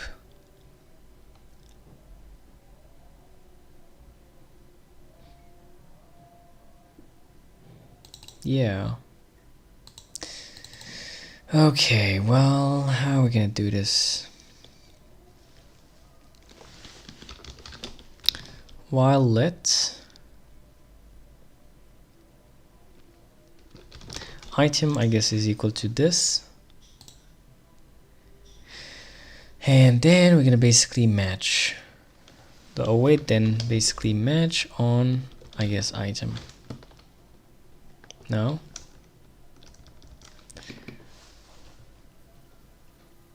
Or I mean, we could just match directly on that, fine. So match item and boom. Well, definitely while let's sum item though. It's just the result. And what we're gonna do here now, let's make sure to add the error side too. And for the error side, we're just gonna say tx.send. So we're gonna send the doloid status. Doloid failed. Now obviously this is becoming a little bit of spaghetti.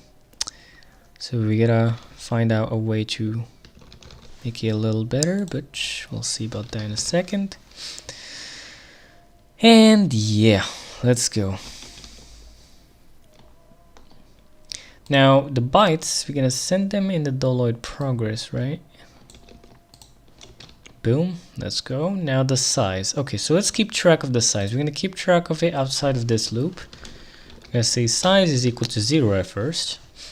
And then every single time, we're gonna say size plus well, obviously when we actually have some valid bytes, yeah. We're gonna say size plus equal to bytes dot length, I believe. Yeah, I think length. Make size mutable and let's go. And what's up? It's a sign button every, yeah, let's pass it right now here. And let's go. And I'm just gonna like convert this into U64. And boom. And yeah, that's, I believe that's basically it. I think. What's next? Doloid progress. Yeah, I guess that's good. Is there anything missing here? No such field. Okay, so we don't have this path anymore, but you gotta figure that out later on. Okay, so we have a few warnings. Why? Top alias is never used. I mean, we're using it here. I'm not sure what it's talking about there. Struct doloid task is never constructed. Yeah, nothing fancy there. Alright, so I think we could already start to use our thing. And in fact, let's just do a little AI review.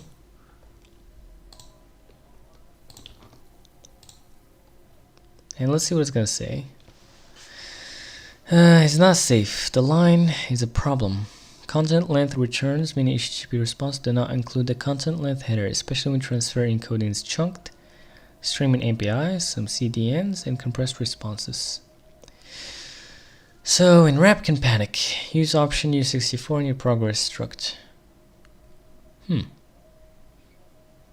Interesting. Download finished. Ah, I gotcha. I see.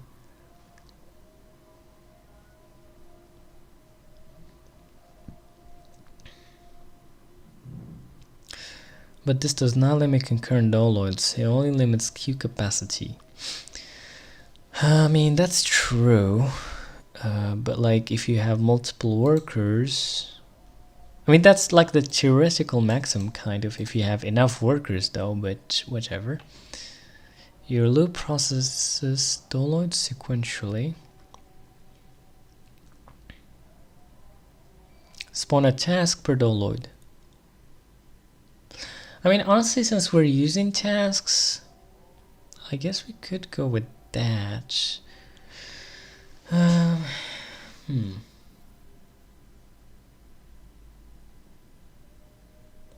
Yeah, it's pretty interesting kind of like design fork. Do you go with worker threads, processing multiple downloads, or you go with one task per download? Let's see. But receiver is already single. I think probably it's supposed to use like one task per download anyways.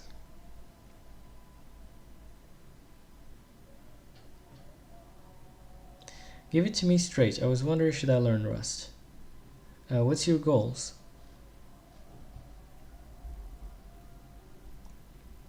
And what's your background? So you probably want something like self.statusrx.log.await.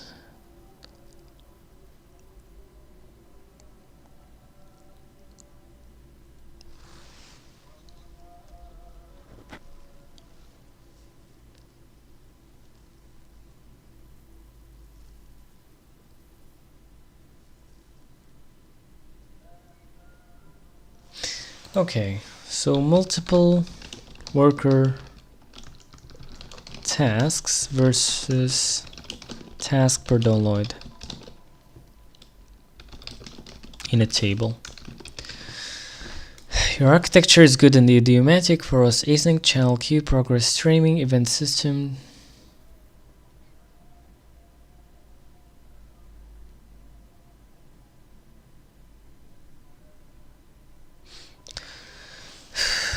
Background mixed because I'm stupid to get a little bit of everything, and my goal is machine learning. If it won't work, then backend. Backend definitely Rust, but machine learning, I mean, you could use Rust there too, but usually people use Python. Although backend is still a bit new, like in Rust, but like it's the best in the future pretty much. But yeah, if you want to like a more mainstream option, then I would say maybe C#.net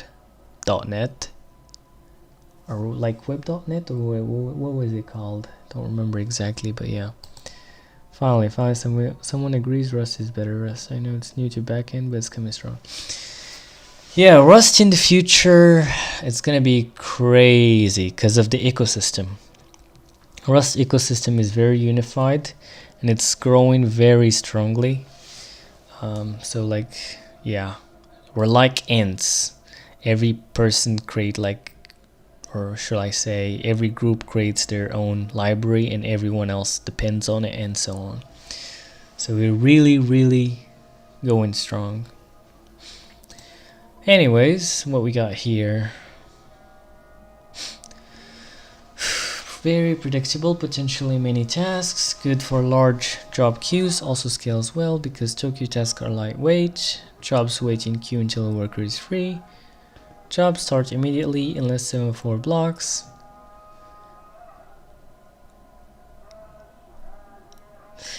Well, I guess we're probably just gonna go with task per download, to be honest with you. FIFO, depending on channel, depends on scheduling.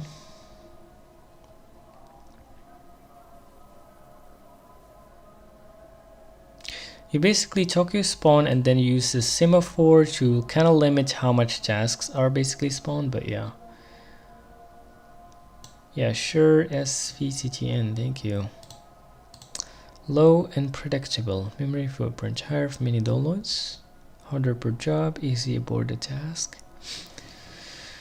Yeah, I think I'll just switch to one task per download, honestly. Yeah.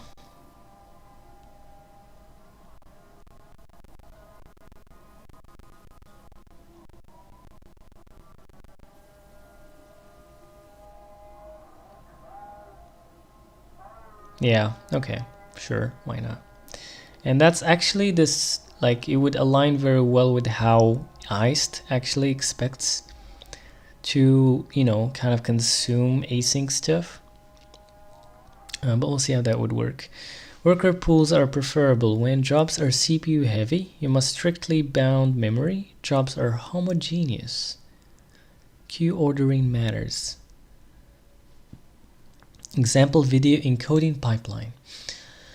Oh yeah, so when ordering matters. Your case, IO bound, independent tasks, progress events, possible cancellation. Task per download architecture is usually the best choice. Yeah, my bad. Alright.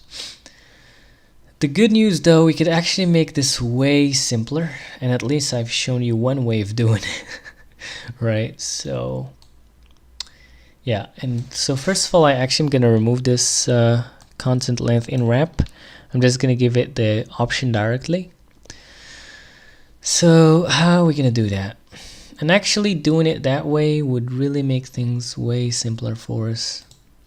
So the total size would be like an option. U64. Other than that,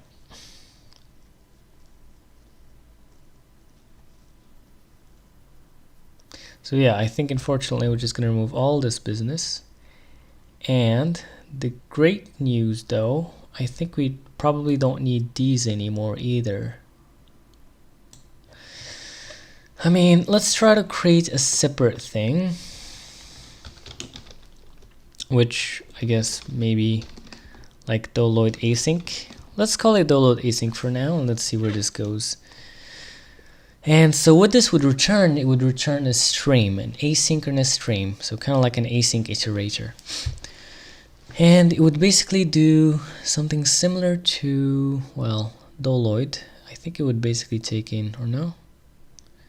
Yeah, it would basically take in this and URL. And it's going to return basically a stream. Now, I don't think we have streams here, do we? I mean, there is iced futures stream though. Yeah, so maybe we could actually use that. I was actually going to just like, you know, import another library to give me the futures. But I think, yeah, I already give it, iced already give that to us. So that's cool. So, alright, so this would implement stream. And the item would be download status, right? Yep. And what's next? Expected 0? Huh. That's strange. What's going on here? Oh, actually it should be item equal to T, I think. Item is equal to download status. Right?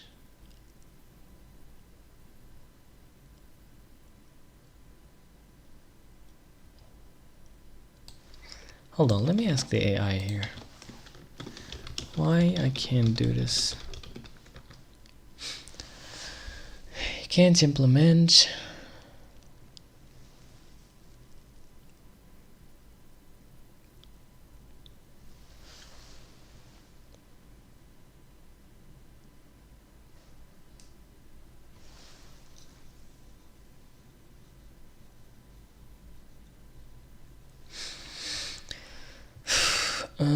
Do we just need like a lifetime, really?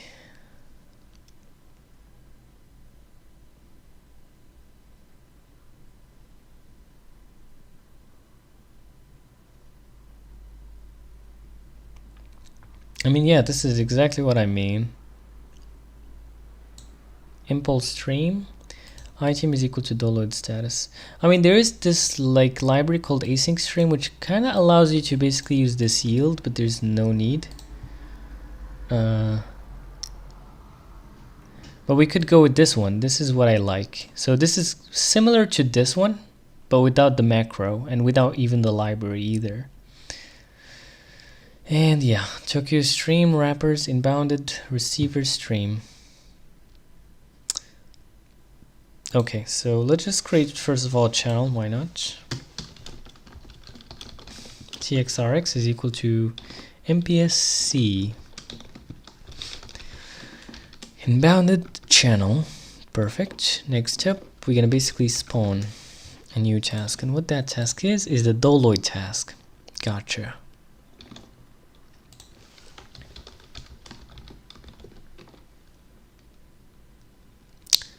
I mean, I guess for now I could just say async though, right? Move async or async move.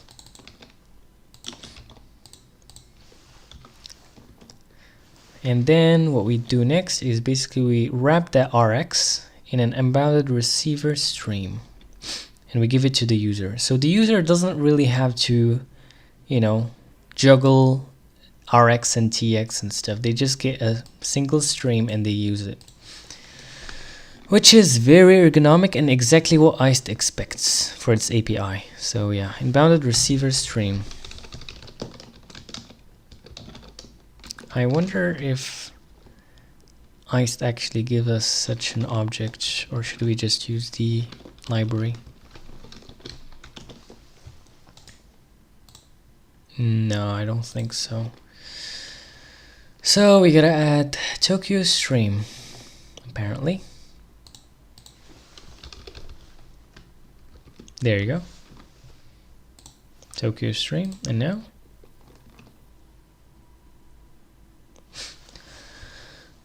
okay. So obviously streams in Rust are basically pull based, so they pull data, and that's why they need to wrap the RX. Import, and let's go. So now instead of this business right here, we just have this. So that's pretty cool. Now what we're gonna do? So we're gonna basically clone the client here. And maybe we could just, you know, copy this whole kind of code that is inside of here. But actually not really all of it. I mean, I guess only this part. So match client.get blah blah blah. So this is like where we actually make the request. Yeah. So we're just gonna put all of that here, I think. And I mean, we could just remove this right now. And let's go.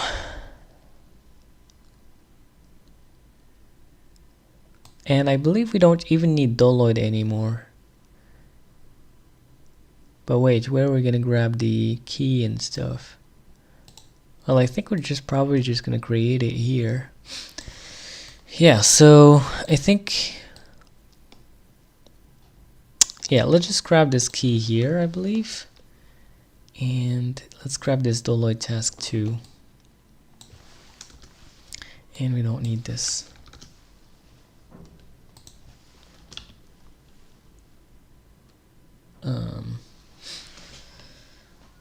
Doloid task key URL. Yeah, I'm not sure how that would integrate, to be honest. But we'll see about that in a second. Anyways, let's just go back to here and let's see what's going on. So here we just use the URL directly. So client get URL.send. And we're not gonna need that TXRX anymore, I think. We already have created it here. tx.send doloid status. Doloid failed. So yeah, we don't need this status rx and tx anymore. And for this one, tx doloid task. maybe we don't even need that anymore either. Yeah, probably. Because all that's handled by the downloader, I think. Yeah. So let's just remove that too. So as you can see, the code is much simpler now. And I'll just remove this inbounded channel and this too. And now I only have the client there. Cool. And what we're gonna do now?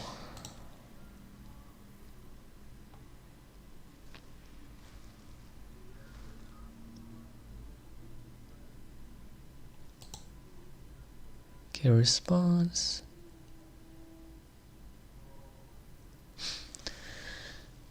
Yeah, I think that's great. Yeah, we need the key here apparently. That's for sure. I guess fine. Should we grab the key from the caller?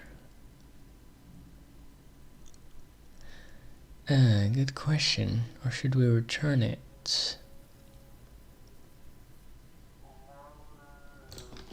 Oh my god.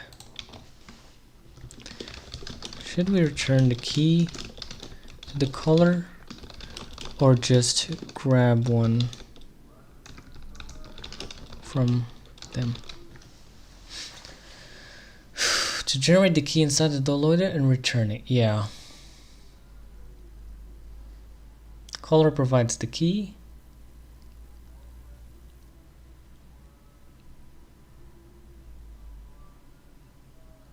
Yeah, there you go.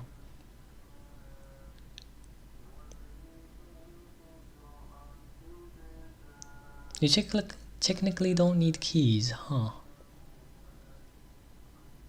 Are you sure about that? I don't think so, no, you still need the key.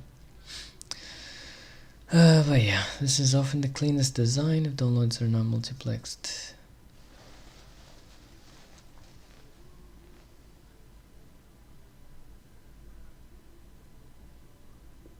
Yeah, I mean, they're gonna be merged into one event stream, which is the iced event stream. So UI tracks downloads in a list. Downloads can be cancelled later.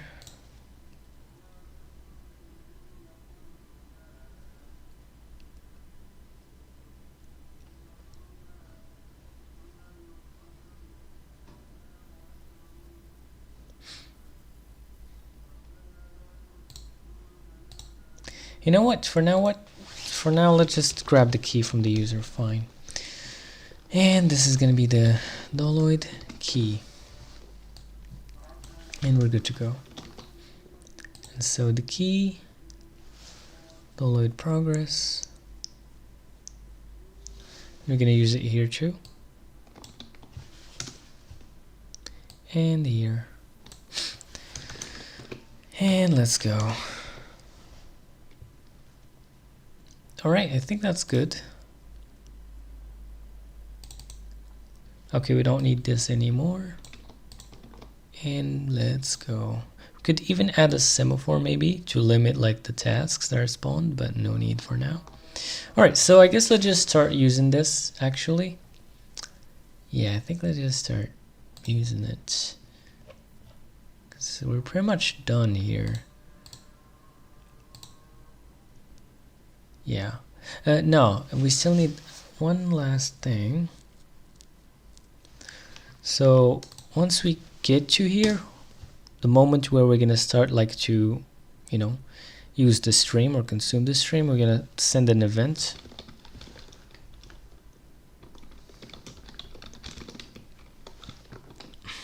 Download start and the key, and there we go. And let's go. So this is where the download have start, and after this while loop, the download have finished. Well, obviously, unless if we sent an error before. But I mean, in two cases, like the download have really finished. So yeah. Yeah, that's pretty much it. Okay, cool. So now let's actually, I think, go to the UI already at this point. So what we're gonna do now, so we're gonna have like two Well, actually 3 fields. We're gonna have like the folder, or you know what, let's start simple. We're just gonna have like a URL box and a button, and when you click the button it starts a download and it shows that download for you. Very simple stuff for now. Okay, cool. So let's do that. So we're gonna push what? We're gonna push is it input or iced widget. Yeah, there is text input as you can see here, so let's just use that. Text input, and the placeholder is URL, or shall I say download URL? Fine. And the value is we're just gonna say self.download URL, too simply. And let's go. So struct app download URL is basically a string, and we're just gonna make this derived default, and here we're just gonna return app default. And honestly, even for the downloader, for now, fine, let's just go with the default thing. Where's the default? I'm just gonna derive default really quickly here, and let's go. So now we're gonna basically also store the downloader into the app, and it's not public apparently, huh? Right? Yep. So that's public. That should be public, and that definitely should be public.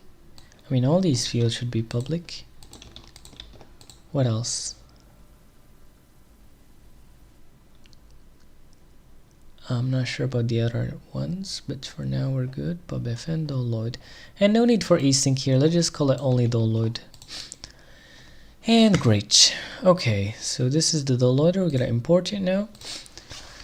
And now what we're gonna do is, so here we got text input. Clone is not implemented for message, huh? Yeah, sure. Derive clone, and let's go. Now we're gonna say, I guess, on input, then we're gonna basically send a message, which is download URL changed. So message download URL changed. Actually, this shouldn't be a struct, this should be an enum. Now the thing is that we can't actually, like, the GUI can't mutate the state directly. You have to first of all send a message to the application, and then here in the update function we're gonna handle that stuff. So yeah, message download URL changed. So obviously this needs a string, because it's gonna take a string of the new input basically. And yeah,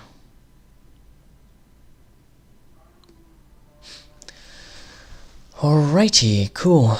So now what we're gonna do is, in the updates we're gonna switch on the message, I think, or isn't it?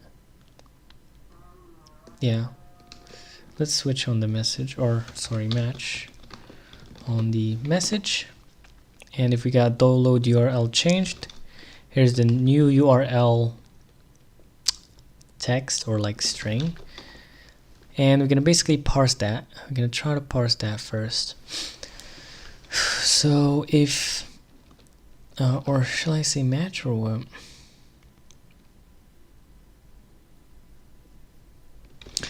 I mean, for now let's just say if let sum, I guess, URL is equal to URL string dot parse. I mean, actually not sum, okay.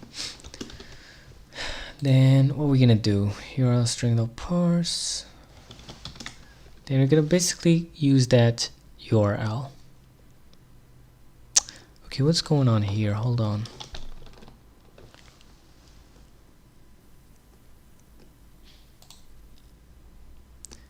Downloader. So I guess let's just use downloader here. self.doloider.doloid, and we're gonna give it basically the URL. Let's go. And the doloid key, which is basically gonna be like, what is it called? I mean, let's just say key for now here, and we're gonna create a new one, which is basically a doloid key. Isn't it public by any chance? Let's make it public really quickly, so if we ever decide to change the key, we don't have any crazy problems. So as you can see now, v7, and we just pass in there. Now expected task message found opaque type.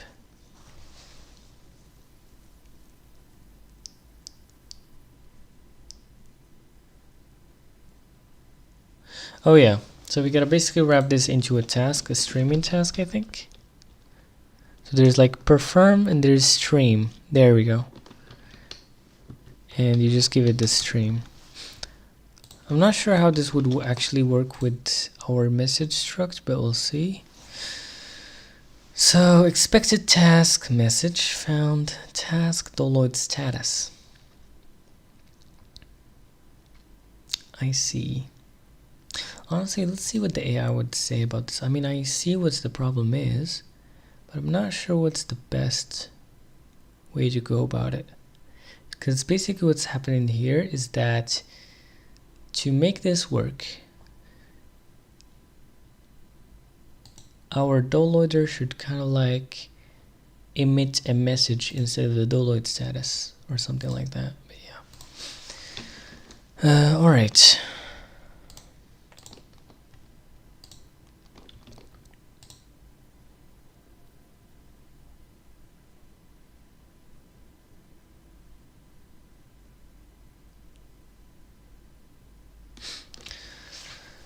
Why this happens? Turn something like.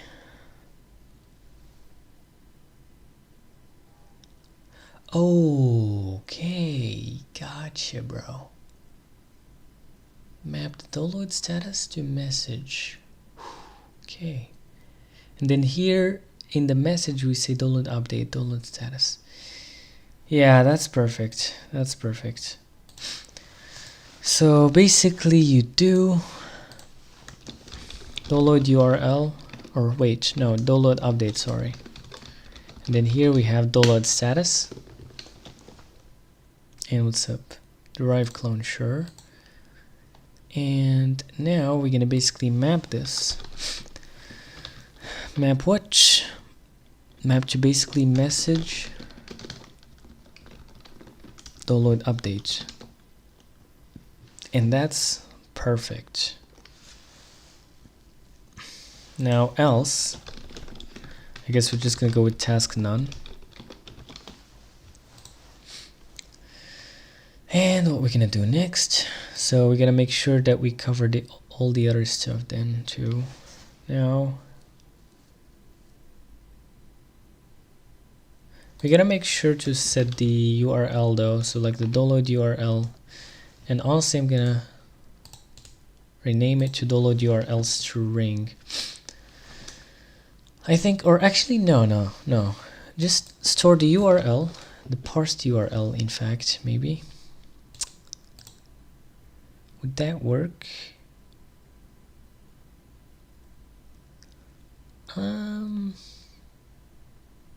Actually not really, because it can only like store valid URLs, but you only want the user to be able to type stuff first. So self.download URL, and I'm just gonna rename this to URL string, and we're gonna basically set the URL string.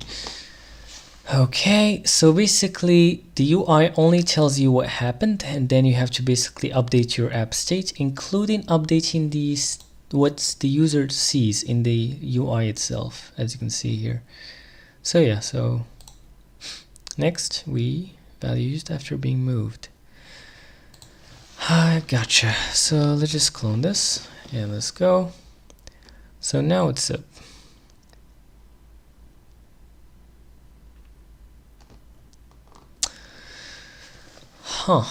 self.downloader.download URL key.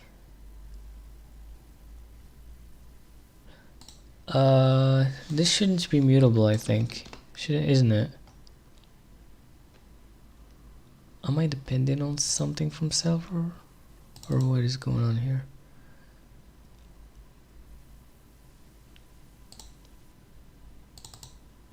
We just gotta basically fix these traits, that's all.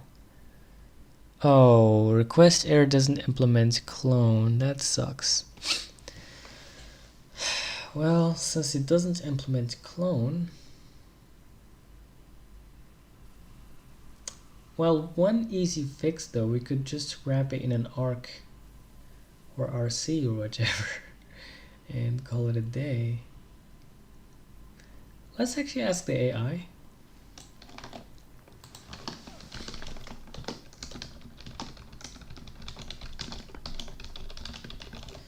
Doesn't implement clone. What's my options?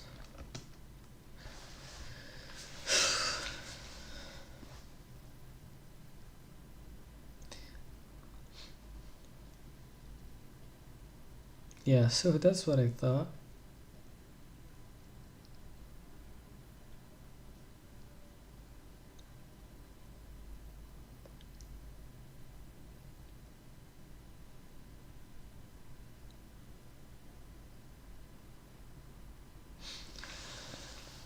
Oh, Boxer. That's interesting.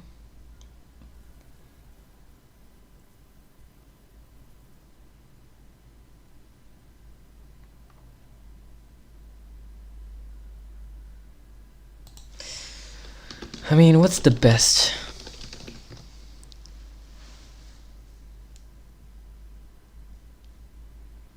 Okay, whichever. So that's like the simplest way of doing it, I guess. Fine. So we're just gonna go string and then convert the error into a string to simply and call it a day. Okay, so error to string, error to string. And let's go. Other than that, what's going on now? Alright, so I'm not sure why self is escaping here. Let's ask the AI.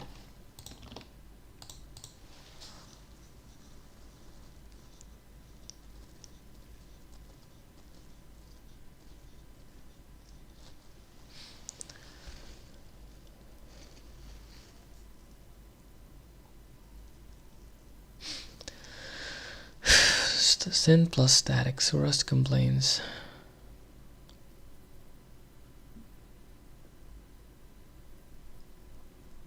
Oh, I see what's up here. Okay.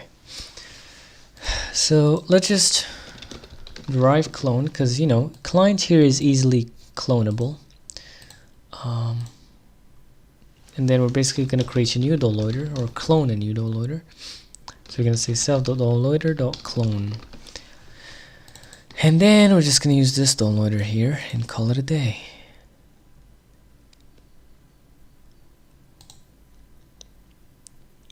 And it's still complaining apparently.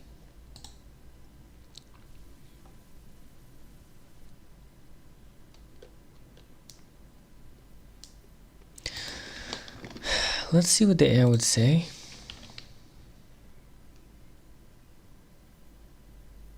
Make download static.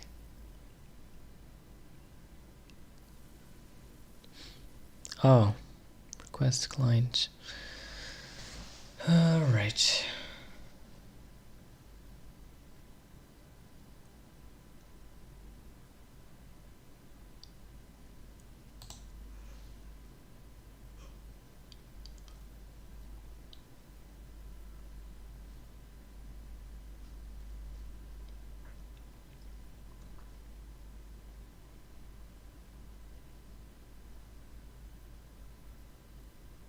Okay. Gotcha. Okay, so let's just apply this fix. Wait, what? No. I don't know what it did there. What the heck? That sucks. Nah. So let's just do it manually, fine. So plus use. Where's impulse stream? Here we go. And let's go. And now that works. Nice. Okay, and now what we're gonna do is input download URL changed. But wait, we don't want to download immediately though. This is just like, you know, changing the URL pretty much. Well. Okay then, let's just remove this from here. And we're actually gonna have like a structure that stuff, but yeah. Anyways, so what we're gonna say is here request download.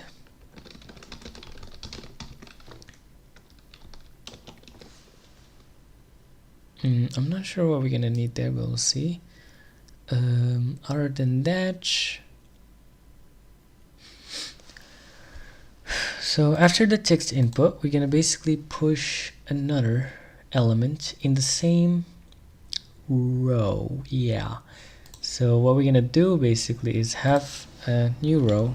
But wait, let's move that stuff from there first. So let's just add a new pattern here, which is basically download update. Actually, wait, what the heck? No, let's go with request download. So message request download, and we're just gonna put this logic here. So URL string.parse. So basically self.url string.parse. Well, download URL string. And here the download key. And we're good to go. And now what's up here? Remove the semicolon? Yeah. Let's just say task none. Because we don't want to run anything here. We're pretty much just going to update the download list or whatever. I mean, I guess we'll see about that. Or like we could have maybe status, and I think that's probably an enum by this point, right? And like we could match on status.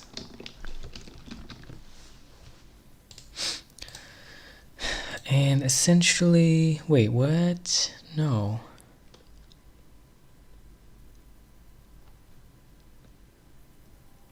Really?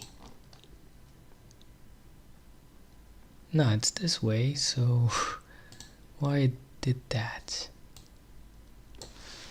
Can it like just add the, there we go. Okay, cool. So in download star, we're pretty much just gonna add a new item essentially. Yeah, so here we're gonna basically take into account multiple, like a list of items or B-tree map. So downloads, and we're gonna have a B-tree map. B-tree map of what? Of download key, and also here what we're gonna store. I mean, let's just have our own download struct possibly. How about that? I guess fine, whichever. And what it would store? It would store, I mean, I guess we'll see about that in a second. Alright, so in download started, what it returns, I think it just gives us the key, right? Yeah, gotcha. So when we get this, we're just gonna go ahead and say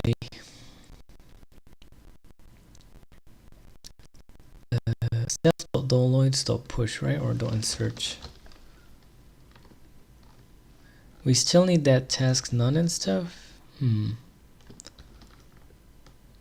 Or no? I mean, fine, whichever. Self.downloads.insert the key, comma, and the value would be what? Would be that download struct that we created, and we're done here. And finally just task none, too simply. And for the doloid progress, we're gonna basically update that doloid. So all of these would basically give you key as the first element, so you know what doloid we're talking about. And here the progress, and this is the error, and perfection. So here in the doloid finished, we could remove the doloid from the list. So self.doloids, or yeah, dot remove key, and let's go. And here task none. And what else? So the doloid failed.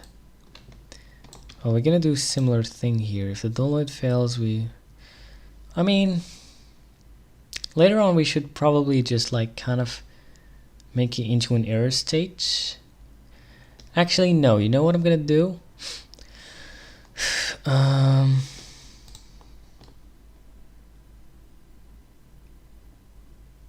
Should I just sort doloid progress? I mean, I think we could just say progress is like doloid progress and call it a day for now. But wait, this should be public. And now let's make sure to port that, and we're gonna have an error option. Option error, I think, right? Or no? Well, option string, my bad. And let's go.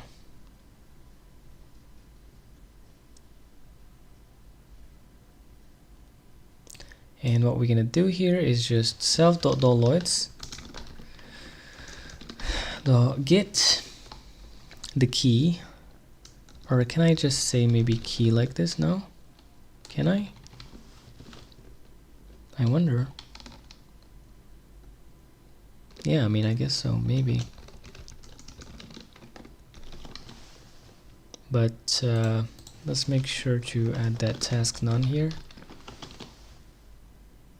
because I'm pretty sure the key would be there at this point. And the doloid failed. So for the doloid failed, what I'm gonna do, I'm just gonna set the doloids key.error, I guess. Whoops. Is equal to error. We may change this error handling, to be honest, I'm not sure, but we'll see. Next up, let's say some error actually. Okay, what's next? Doloid progress, doloid finished, doloid start, add the missing fields. Oh. Well, I guess we're just gonna derive default though. Just like that. And here we could derive default. And doloid progress should also derive default. And yeah, that's it. Next up, what's up? Can't assign to data an index of B tree map.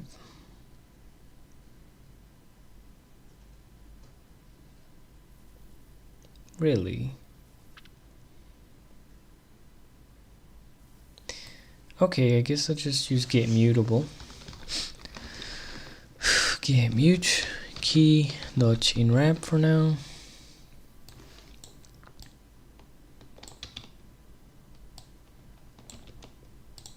And let's go.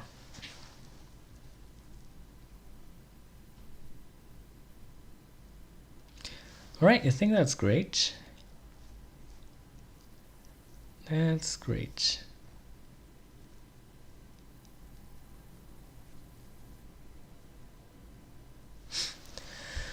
All right, let's build the UI now. So here we got the doloid URL. Now I'm just gonna grab this and put it into its own thing. So this is basically the download URL input. Whoops, wait, let's just remove this. So this is like the URL input. We're gonna basically have also a button, which is gonna basically be a button, right? And its content would be a text. And the text would be, well, download obviously. And we're gonna say on press, we're gonna say message request download. And let's go. Now here what we're gonna push is basically a row inside of that column. So row new dot push URL input and dot push button. And let's go. Other than that, we're gonna push a download list. Whoops, push download list, which is basically just gonna be another column here. And well, actually, no. Let's just say download list. We're gonna do a little trick here with iterators. We're gonna say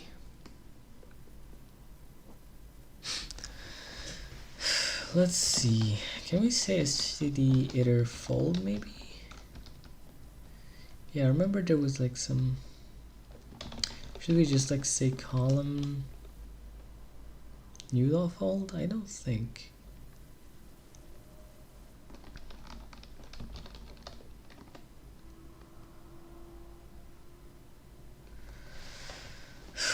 All right.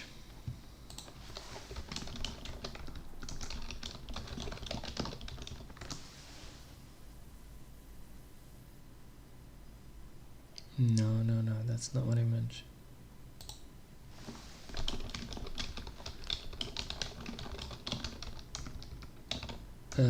What is it called?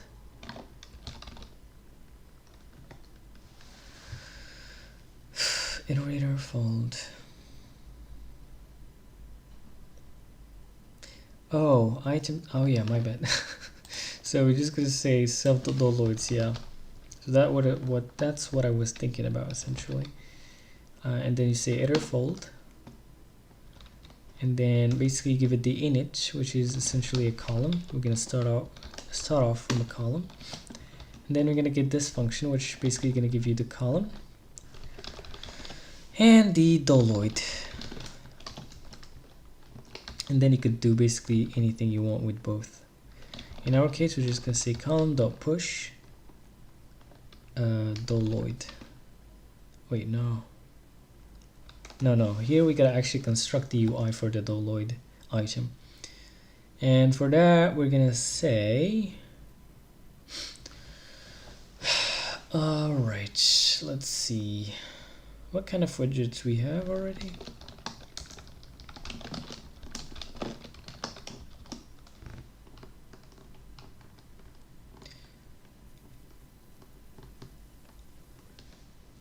We could use a container first. Yeah, we could definitely use a container first. I think that's probably what we want here.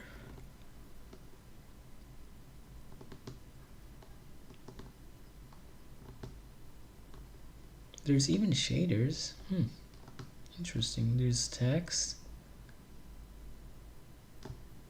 tables. Alrighty. Okay, so let's just go with the container first, which is basically kind of gonna be like our card of the download.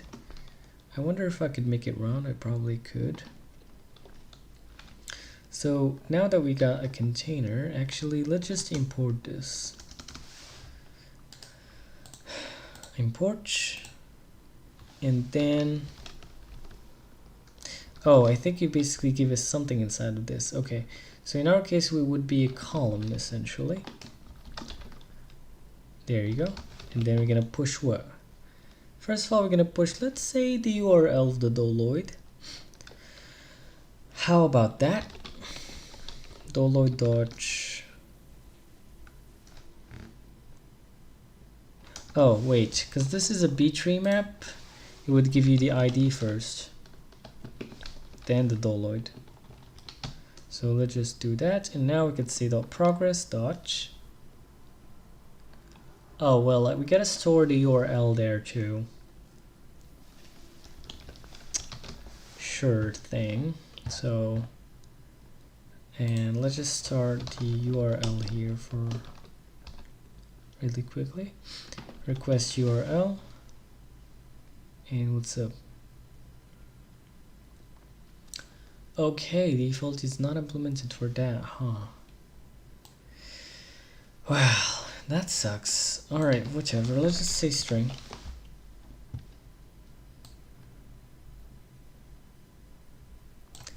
And here what?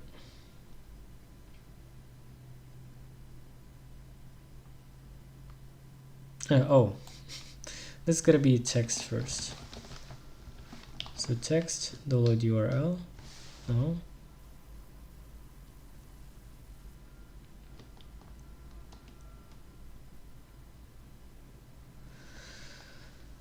Oh, we could just clone it. Yep. And what's next? So we got colon push text download URL.clone, and right now we also need like a progress bar. Yeah, so we could push a progress bar. Progress bar, new, and it needs a range. So the range would basically be from, well, obviously from 0. Actually, no, wait. Yeah, from 0 to what? To self dodge. Well, download actually, dodge progress, dot total size. And for now, we're just gonna say in wrap. Though we're gonna do something else for that later on. Other than that, we're gonna make sure that it's F32. Right.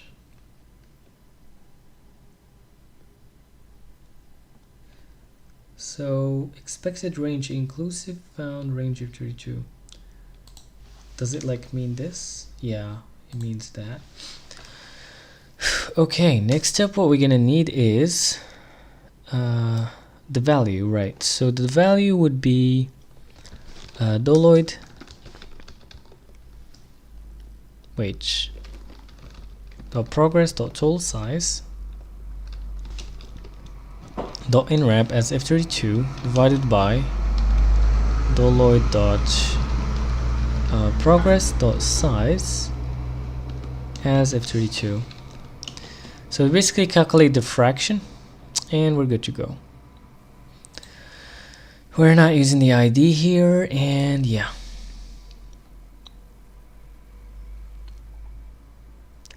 Alright, so I think that's probably it. Did I miss anything? We're not using this here, okay.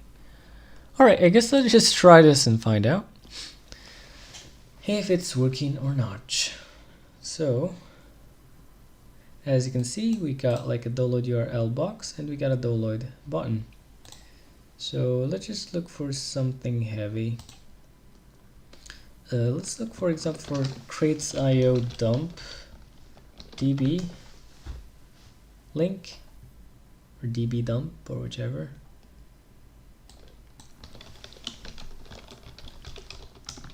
Let's even ask ChatGPT, why not?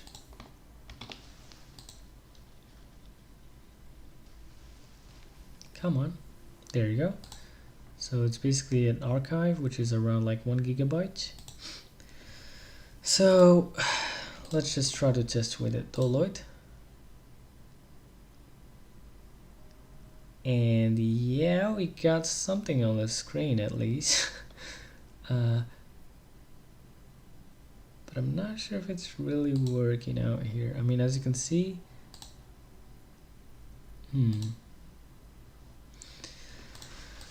okay, so why that's not working, huh?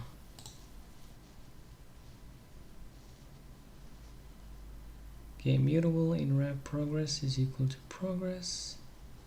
Task none. Well, let's start by just printing the progress really quickly here. And let's see what's up, what's wrong.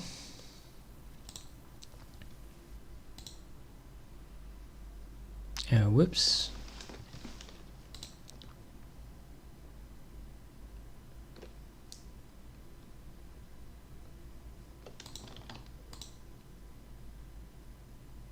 Okay, we are getting the progress, but it's not kind of being displayed here for some reason.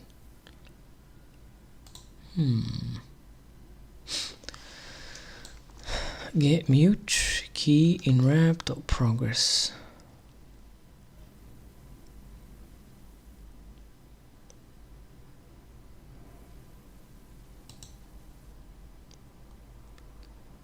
Oh wait, I think it's the opposite though. I think it's, yeah, my bad. Bruh. Let's just do this and let's go.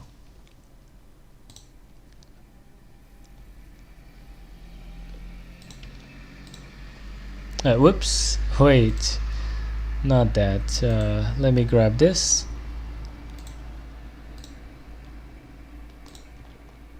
Doloid.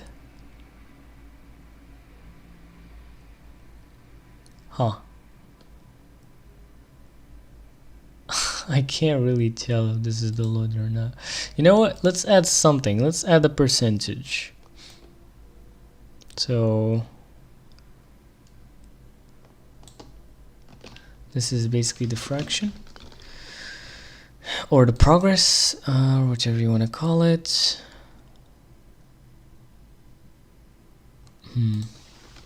Let fraction is equal to this. And then we're basically gonna have like a text in there to tell us the fraction. But can I actually give it text here or something? Yeah, I'm not sure how do you give the text to a progress bar. How to make text in iced progress bar Rust.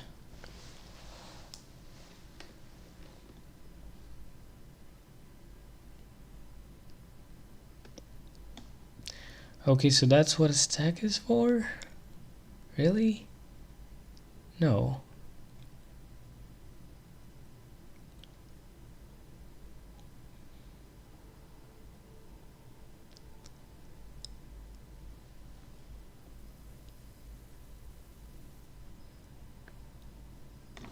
Anyway, that's not our business even right now. What I'm really concerned about is the fraction even working right now?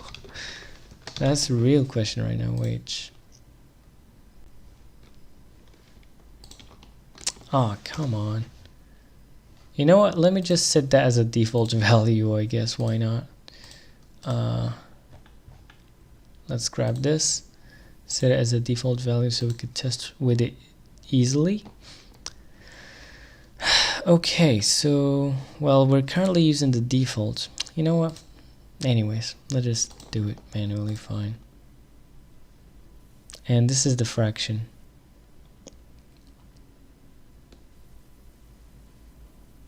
I mean, it is a big doloid.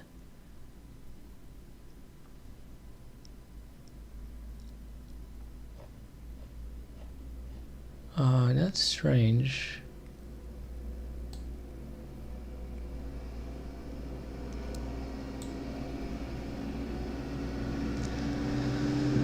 Oh, actually, I see what's going on here. My bad. We should actually say here 1.0 or just use the progress itself here. Kind of stupid. Like, yeah, let's just go with this because it's the highest precision essentially. And in fact, since we did it that way, we don't even have to say maybe this, or should we? No, actually we do need to do that, but right now we could use a higher precision because why not? although the UI only uses like if32. And then here we could save cast it. And let's go. Okay, so I think right now it would work. It would work now. I mean, it was working, it's just that the display was broken. Download, and boom. So right now we're downloading that file. Now I could easily add another file to be downloaded. And now notice the download time have halved. Another download again. Another download. Oops. I created another download, then it crashed for some reason, huh? Why? I'm not sure what happened there. Yeah.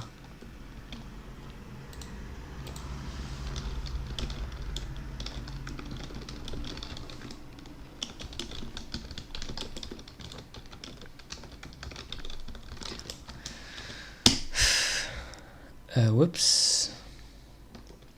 Well, I guess it's time for Gemini, huh?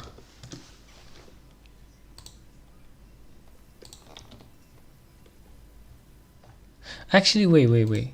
Let me remove those prints first of all. And let's try again.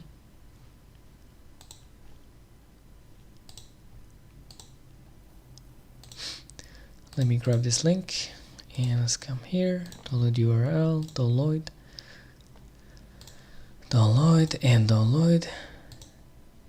and boom. Can ChatGPT actually use that? Yes, it can.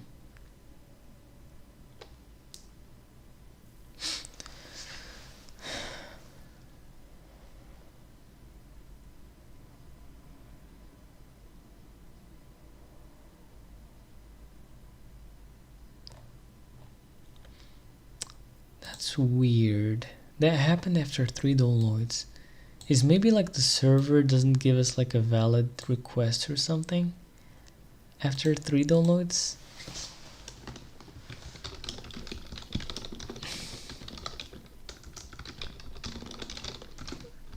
From the same, after 3 async downloads from the same request client.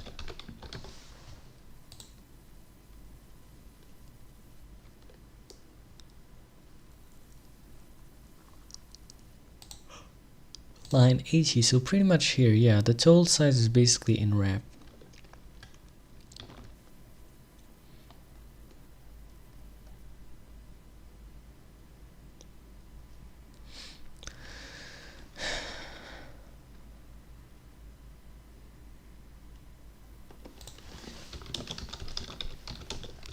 Why wouldn't the server send the content length after 3 downloads?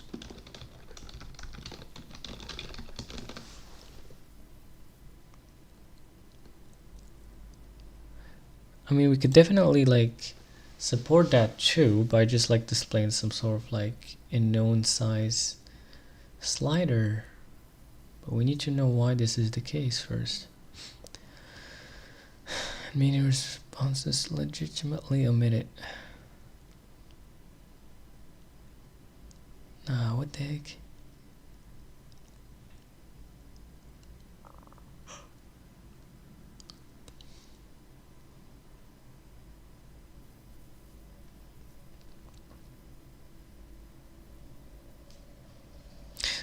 There could be like some sort of an error, but we're currently not displaying errors. So what I'm gonna do is, let's see. So here we could just say for now in wrap or, and let's just say, I guess,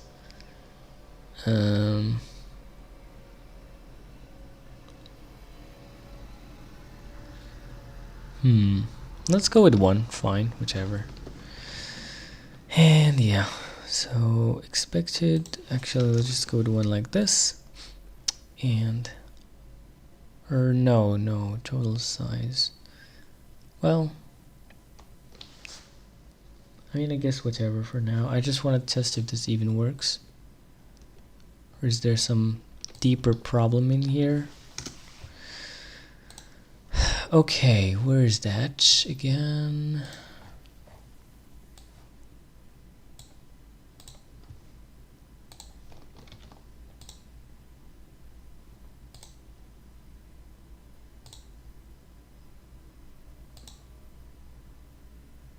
What?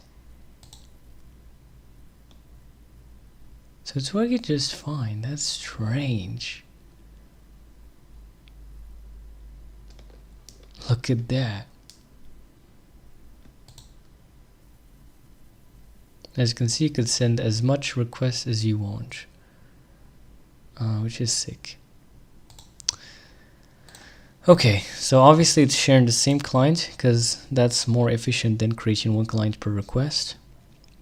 Because it's gonna be like, you know, reusing connections and so on. But yeah. Other than that, what are we gonna do next? Well, why doesn't display the URL, by the way? I think we're not setting it already, yeah? I think, or isn't it? Wait. I mean, we're currently saying Doloid default, so yeah. But there should be like some way that it would give me the URL. Alright, so how are we gonna deal with that? The URL.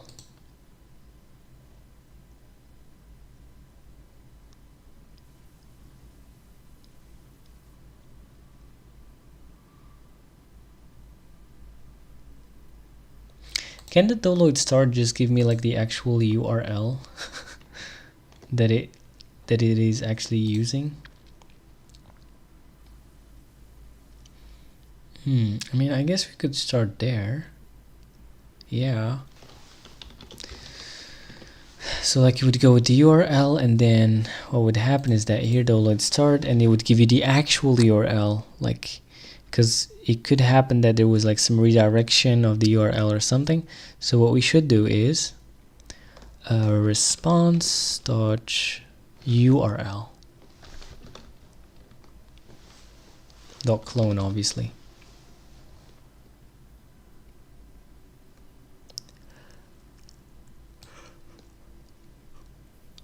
Well, actually, let's just do this. And let's say let URL is equal to this. And now we're just passing the URL. And next here we can come and say URL. And what's next? Now we could just make a Doloid struct and basically give it the fields that we need. The URL here, there you go. The progress default.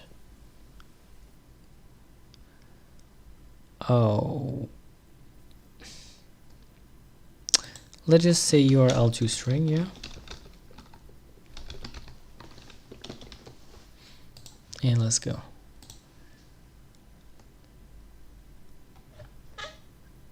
I'm including the URL, right?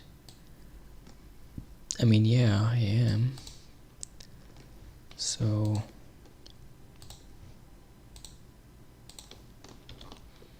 Doloid, and let's go.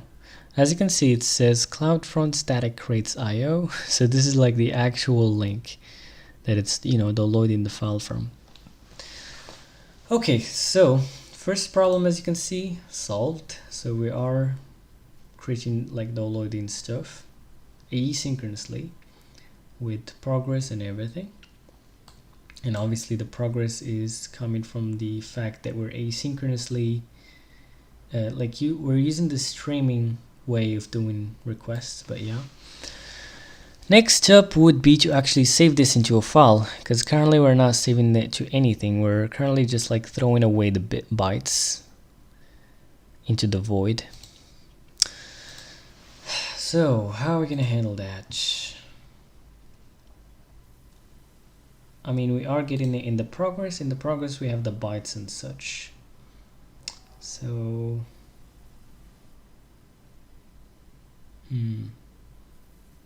what should we do?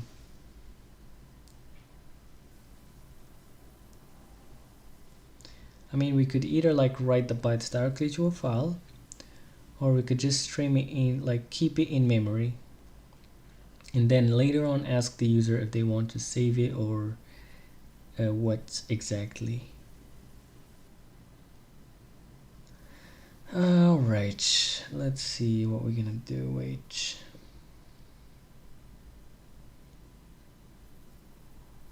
How about we start the doloid, you know, and it just keeps on streaming the bytes into memory until the user actually selects where to put the file. Very hard question, huh? All right. I mean, you know what? I guess let's just do it the easy way. Alright, fine, whichever. Anyways, so I guess, or maybe we could try, we'll see. Anyways, so we're gonna add RFD, I think. RFD, right? Rust. RFD. It's like a file picker. Yeah.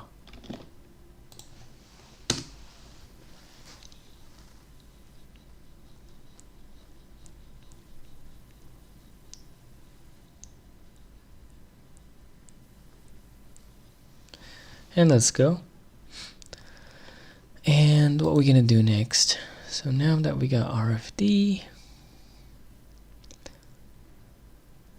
when we start the doloid, I think we're basically gonna start like a the file picker. And I'm not sure why my IDE have broke right now.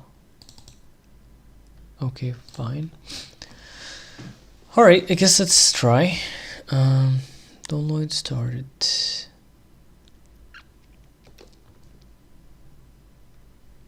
Yeah, in fact, I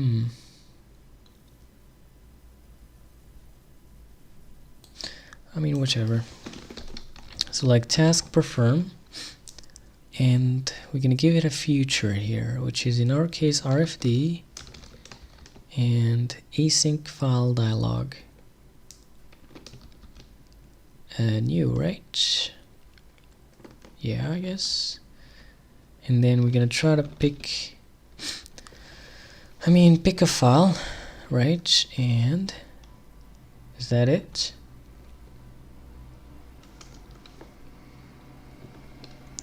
So this function takes 2 parameters, right? And here we're just gonna say file picked, I guess.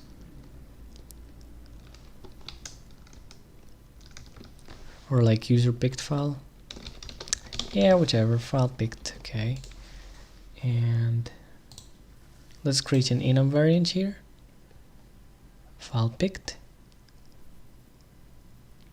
But obviously it should take in an option file handle. Okay.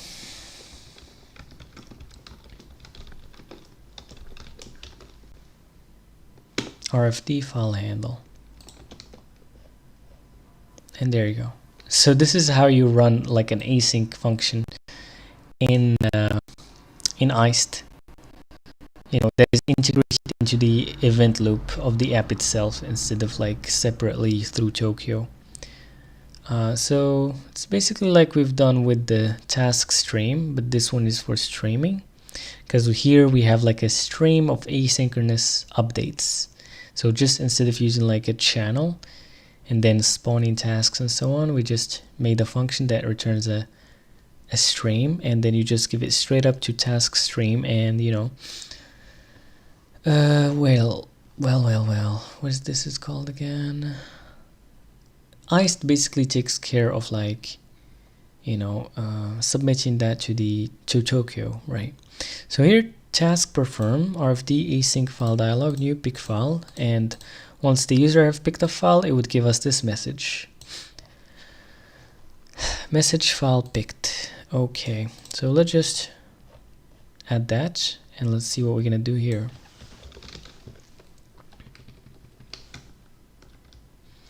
So, well, I mean, if we got some file,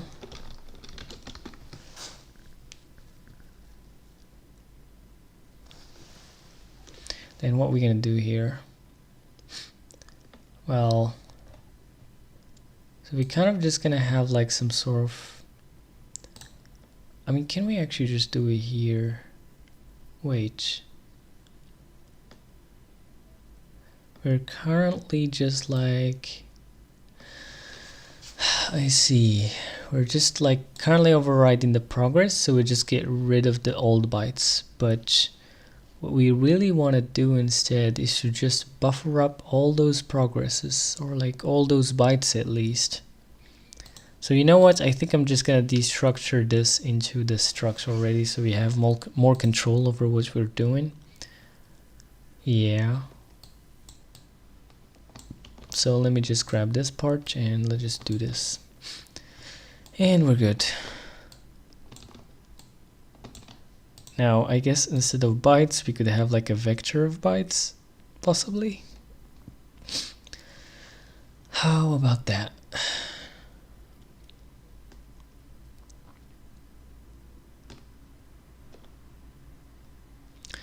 And then maybe we could even have like a background task that goes ahead and like, yeah, damn, that's cool.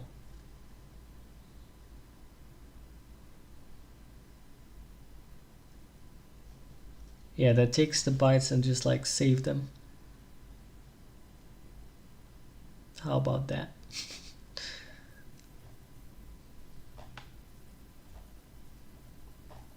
Yeah, but at first, before the user have already like not picked the file yet where he's gonna save that, we're just gonna buffer them in. So yeah, let's just start off without overthinking too much. Let's just say Vic and see what's gonna happen there. Yeah, okay, cool. Right, add the missing fields. Let's remove this. And yeah, nothing fancy there, I think. I mean, we could just use default, no? No, we need the URL. But no, we could still say default for the other fields, though, so that's nice. Other than that,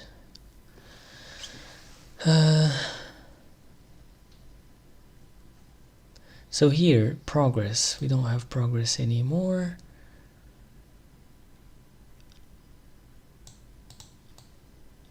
We're just gonna get, first of all, the doloid that we're talking about.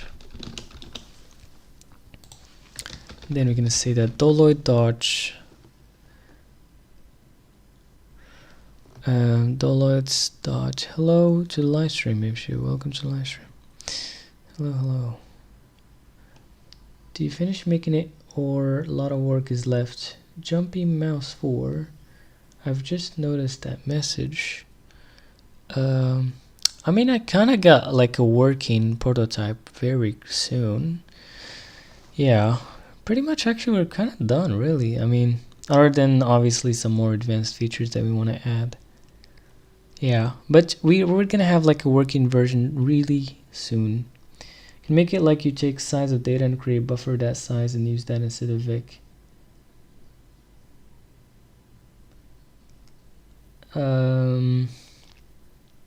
No, I mean, what we want here is that we're basically buffering the so essentially, what a regular naive doloid manager, what it would do is that you'd have to first of all select the file where you want to save it, right? And the doloid doesn't start until you select where you're going to save it. But what we're trying to do here is that we're going to start the doloid immediately. And then we're just going to buffer all those bytes into RAM while the user is actually having or dealing with the file picker and deciding where to put their file. So it's basically like, you know, the latest update of browsers. I'm not sure when they actually added that feature. But yeah, so basically when you press doloid, they start immediately, and then you get the time to select which file you want, essentially. But yeah. Okay, so let's see how that would work. I don't know, we'll see. The other nice thing about this is that we could probably maybe make this like a ring buffer or something, and then we would possibly have like what can I say? Either a task for like just saving the file. Oh wait, actually hold on a second. Hold on. Should we just spawn like a whole new task for saving 1 bytes? Meh, I don't think. I mean, we could. No, that I don't think that would work. I mean, let's actually ask the AI and see what's its you know, its opinion.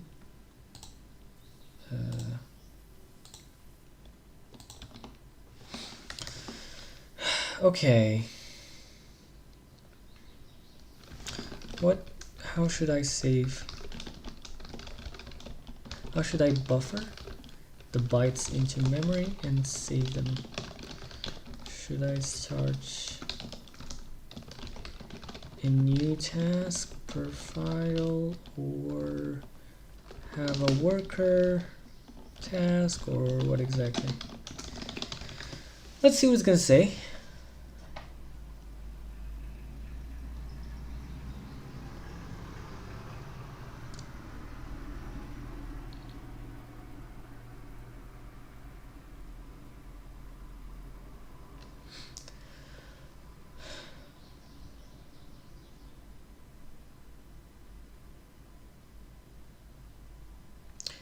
I think it didn't notice the fact that we have a file picker.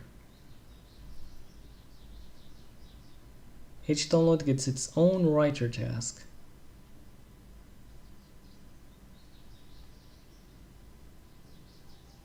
It's a file writer task. Yeah, I see. So it's basically a worker task, I guess.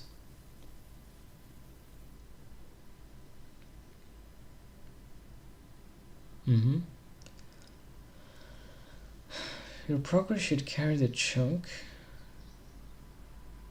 Wait, what?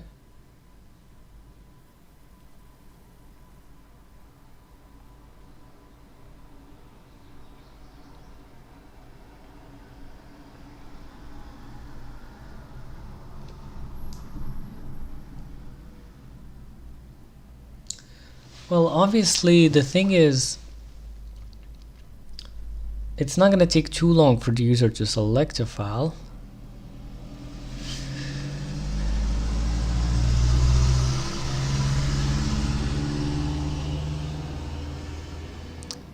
So spawn a writer task per download. What it's doing here is that if we got some file, then we get the file path to path buff, then we create a file there and we await and message file ready. I see. Write chunks immediately. No. Well, I don't want to couple the downloads with the file saving.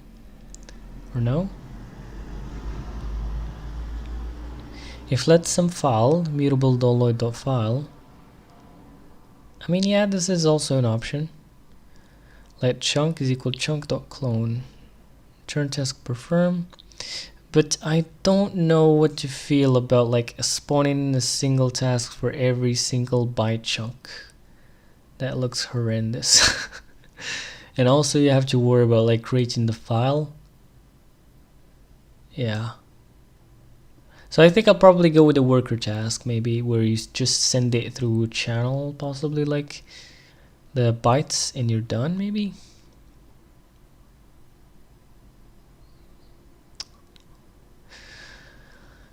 Download 1, write a task, even better architecture. The best pattern is network stream Tokio sync MPC writer task.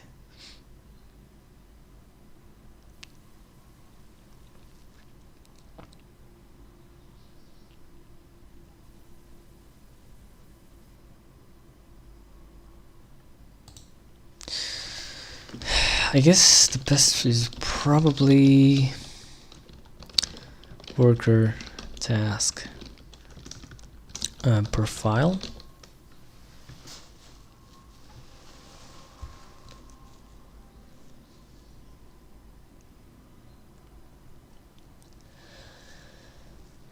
Not through repeated task perform calls. Otherwise, you create a new async task for every chunk, which is inefficient. Yeah. Yeah, that's what I thought. That's what I thought.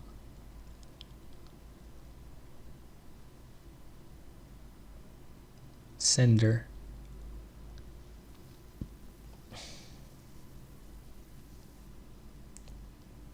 Yeah, that's pretty cool.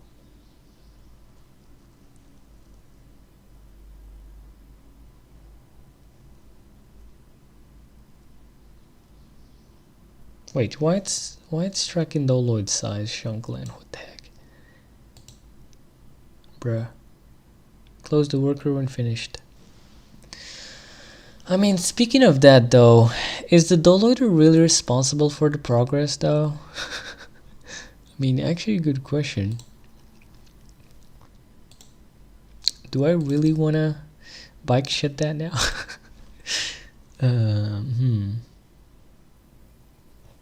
I mean, they're getting the chunks, so might as well actually remove that part. Really, yeah.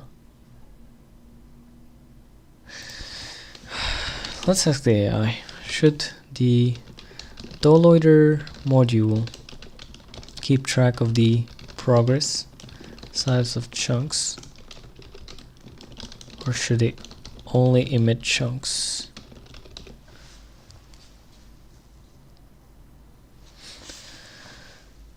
No UI blocking, natural back pressure.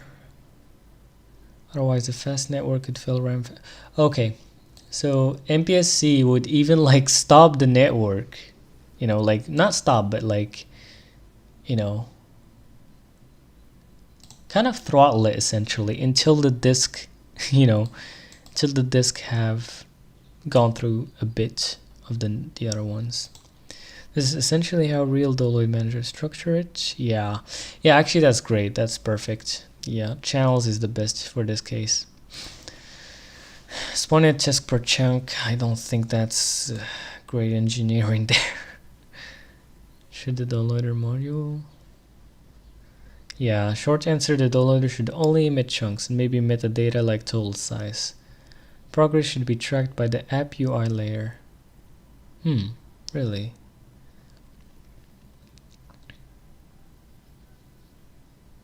The total size, the chunk, the bytes. Finished, the download key. Failed, download key or string. Okay, gotcha.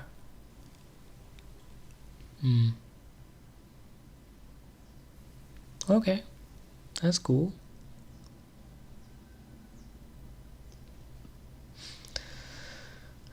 That's cool.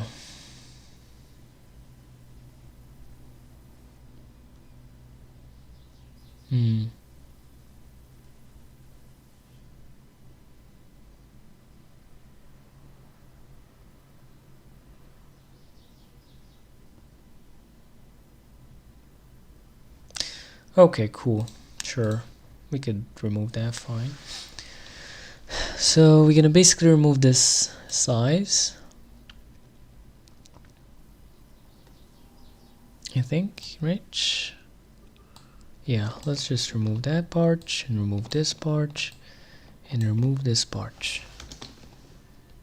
How about the total size? Where we're getting this? We're getting it from the response content length, so that's required.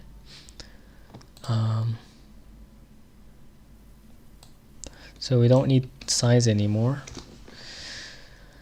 but we still need the bytes in the total size, so that's cool.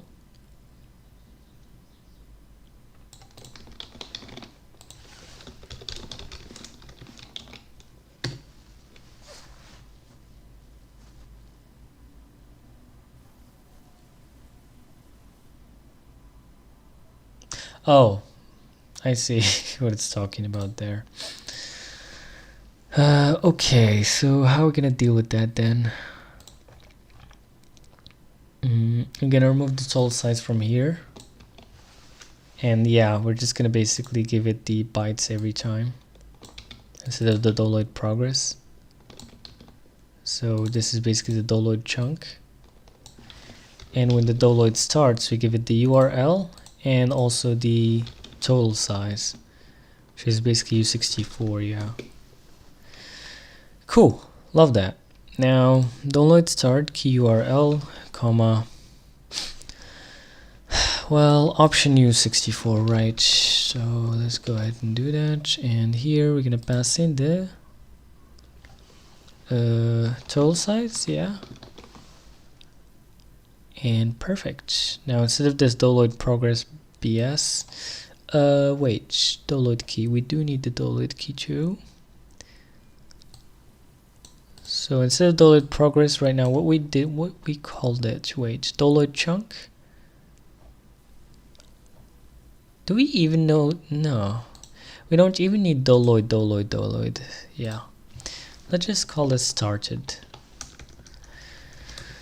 Okay, download chunk, rename chunk.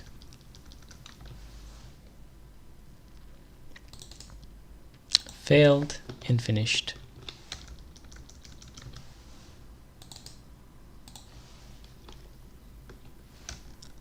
And let's go. Okay, so here we got download. Well, instead of that, we're just gonna say chunk, and we're gonna give it the key and then straight up the bytes. And let's go. And so now our downloader file is only cares about the network stuff and request. Doesn't care about anything else. So here what we got, enum variant, yeah, so key URL, comma, total size. And here we could basically yeah, save it here into the total size. So total size, perfect. What else? Is that all? We don't need, I guess, this, right? Yeah, we just need, like, I guess, a sender, or is it a receiver? Yeah, a sender,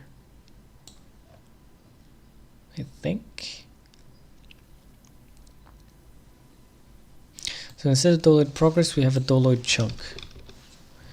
And wait, what? Oh, actually it's called chunk, right? Just like that. And here just gonna take like the bytes, or shall I say the chunk, yeah. And then what we're gonna do, now we need to keep track of that stuff in the download. So we're gonna say download.size plus equal to chunk.size, or len, as U64. And let's go. So now we're keeping track of the size. What's next?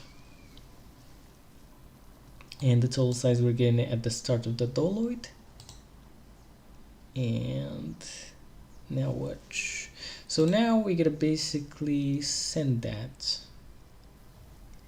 So basically I think we need an bounded chunk, yeah.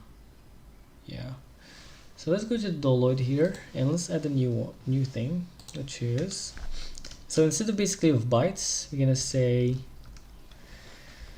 let's just call it sender. I'm not sure what you call it right now, and let's just go with that. So sender,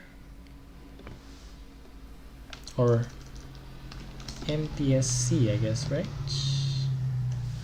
What did we use before? Sender. So there is MPMC, MPSC. Probably need only MPSC.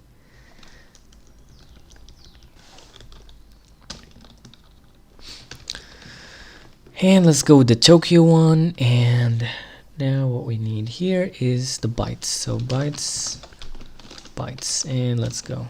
Is that the case? Okay, so that doesn't implement default. So we could just remove defaults from here. And we can't do this anymore. We just gotta do it manually. Fine. Add the missing fields and we're good. Now here, the sender. We're gonna create a new channel, right? Oh, actually here we're gonna create a channel and we're gonna start No, we're not gonna start the task, the writer task here, no? That's interesting. I mean, yeah, let's create the channel first of all. So txrx is equal to channel, like basically MPSC channel. And then how much messages, or like, sorry, byte chunks. I mean, I don't know. Should we say like 32 or something? What is, I mean, here they use 32. So that's cool. Okay, and here we got like the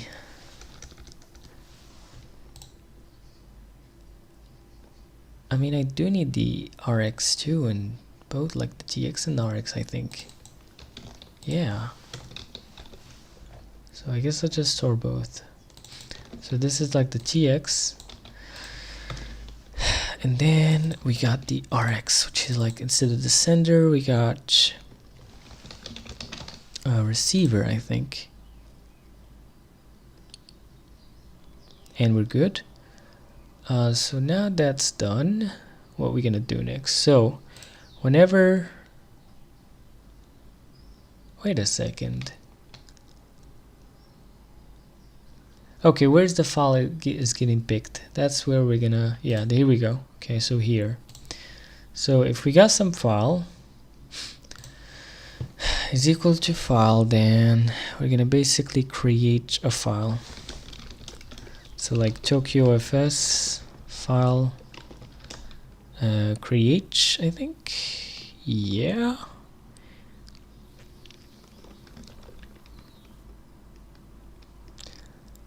Wait, actually it gives a file handle. What in the world? I think we just need like the path here, no?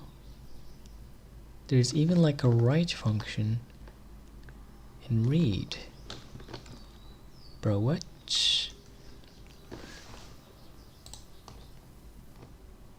Well, it just contains a path buff, so what the heck? Writes a file asynchronously. Oh, this is not, I think this is not a streaming API. Probably, yeah. Yeah. Yeah, no. So let's just say this is the handle, and we're just going to use it to get the path, I believe. So handle.path, and we're good to go. Now the await.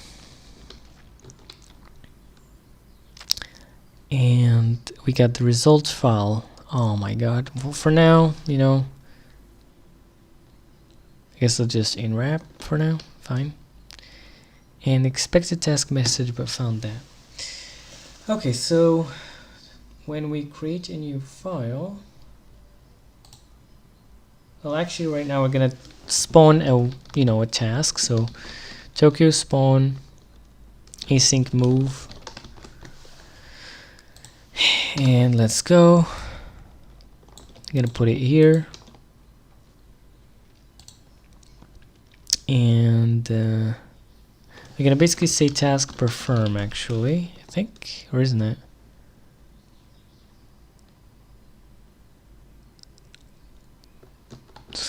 I mean, I guess. But what message is gonna give? I guess maybe like file saved or something. I mean, I guess fine. And let's go. So create the enum variant, and oh, join error, and the result. I guess we could probably just unwrap for now. No, we can't. Or maybe we could map it then unwrap or something.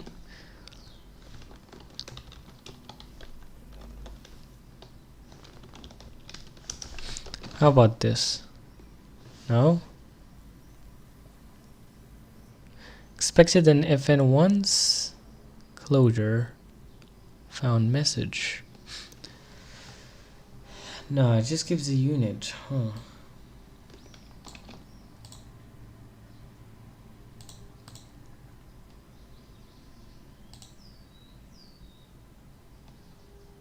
I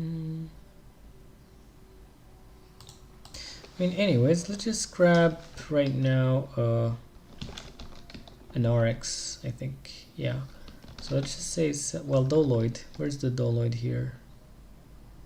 Oh, let's grab the doloid key. We need that, I think. Yeah, we definitely need that. Hold on.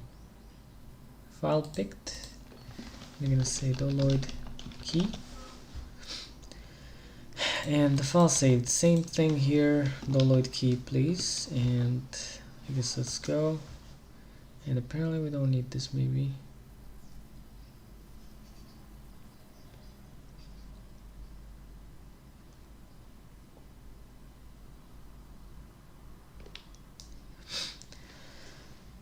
Expected to take, I mean, you know what we could do here? We could just grab it into a closure. Actually, is it really here? Wait. Pick file picked. Yeah. Okay. So it would give us the handle here. And what else? Yeah, just the handle.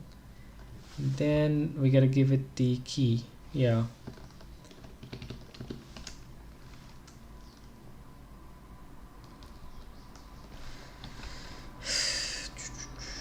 Now the key is this, and then the handle.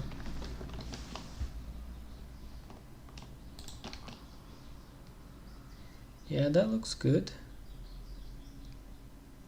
What's next? Now here in file picked, it would give us the actual key first, which is nice. Because right now what we could do is, we could do a closure again here. And I'm not sure what this gives me. It just gives me a result, which I think I'm just gonna ignore maybe for now. And then just give it the key.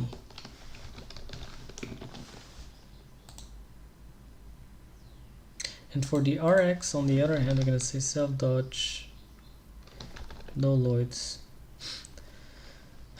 And we're just gonna take our key here and we're good to go.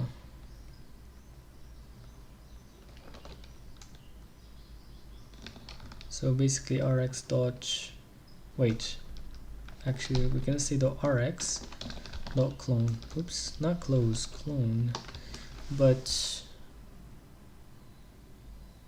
wait a second. I mean, we're only gonna have one receiver. So instead of making it a clone, you know what we could do? We could just like move it out. But I'm not sure if it's gonna let me without an option. Probably needs an option, but we'll see.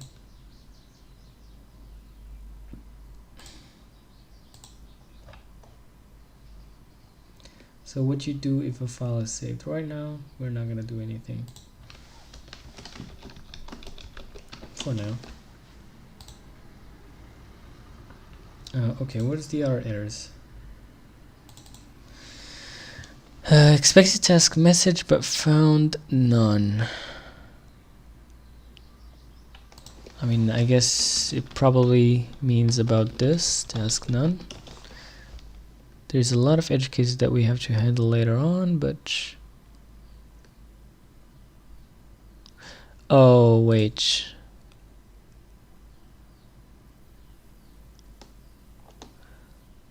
Honestly, I think we should probably make this an option.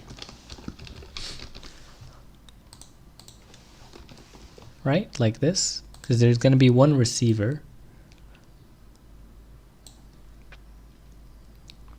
And we're going to wrap that with sum. So like RX is sum RX. And what we're going to do next is we're going to take that out. And just going to unwrap.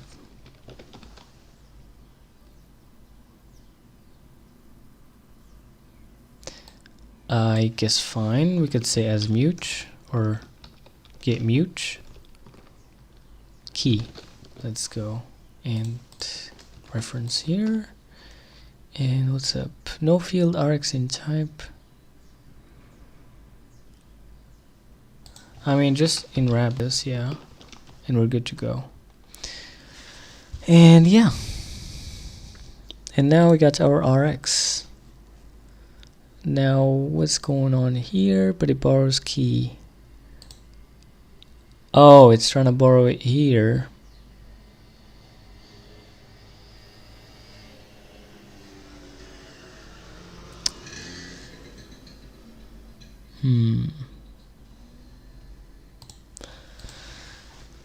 Okay.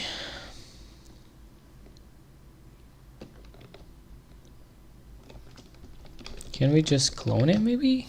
Is that the case? Well, obviously after borrowing though, I guess.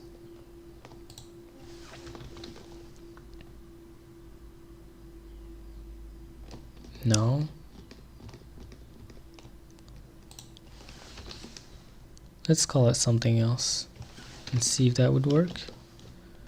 Or is there a deeper problem here? That doesn't seem to work fine. Okay, let's just try the AI and see what it's gonna say.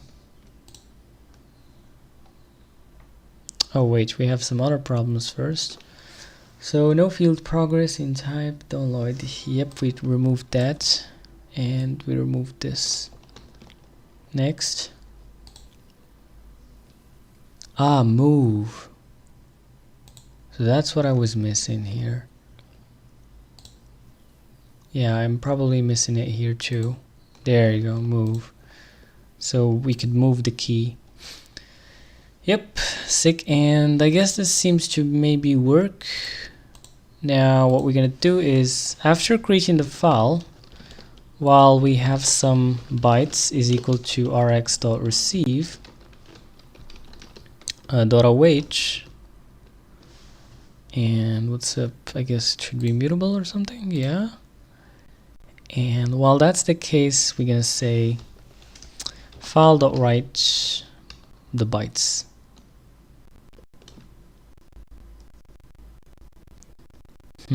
How are we gonna write the bytes? As slice, I guess.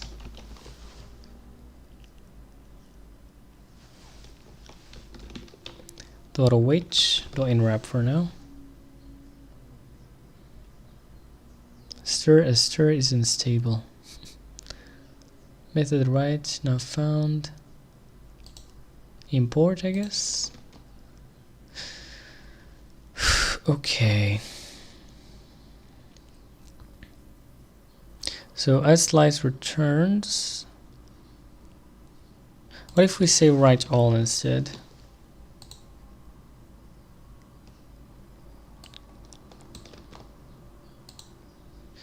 Yeah, I don't know. Apparently you could do it that way, huh? How about write? I'm not sure what's the difference between them.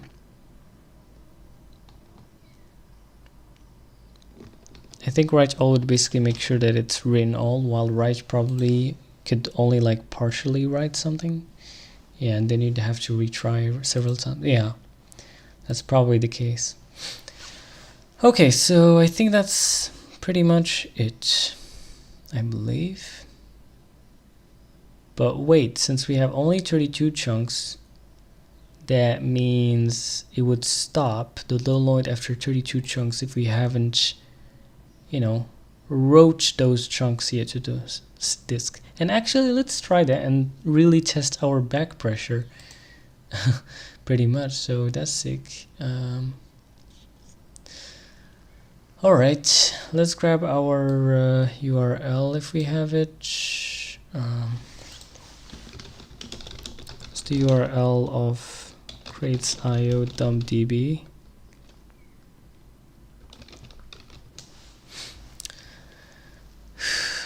There we go. And let's just try our download manager now.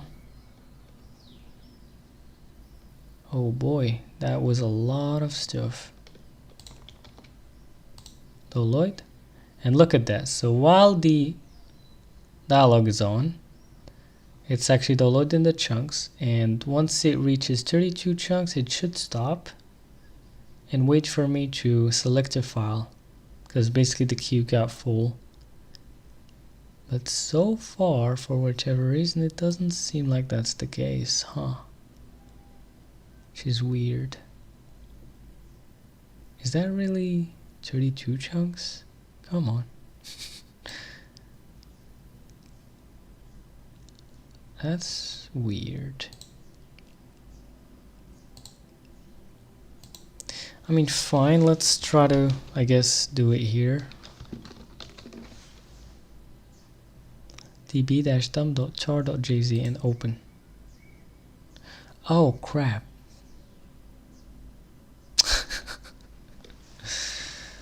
Apparently this needs like a file that is already there. Well, that's not what I meant. That's not what I meant. And this is still going for whichever reason. Okay, let's ask the AI, why not? Fine.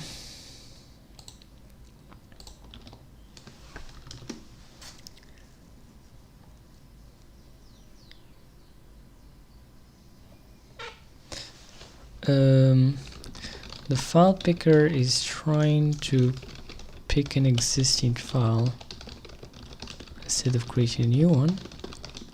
So that's the first problem. The second problem was, is our back pressure working? Because I didn't notice it stopped while I was on the dialogue. Okay, let's see. Currently isn't working because the chunks are never actually sent. Oh, bro, come on. Wait, where's that? Okay, where we're supposed to do that? Here, yeah. So that was why. Okay, so we're just gonna say like self dot, I guess, like doloy.tx, right? Dot send, and we're gonna send the bytes, or the chunk, shall I say? Dot await, and we're just gonna ignore the error. And then the actual back pressure should work. But wait a second, I can't actually say await here. Should I just like perform here? Or? I mean, yeah, I guess.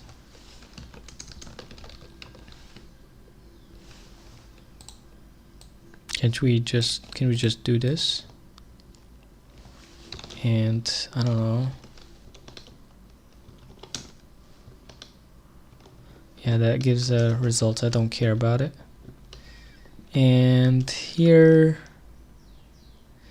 is there a way I could say just nothing? Like, I don't want to send any message.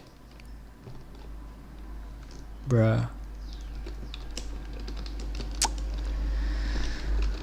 I mean, whichever. I guess chunk sends or something.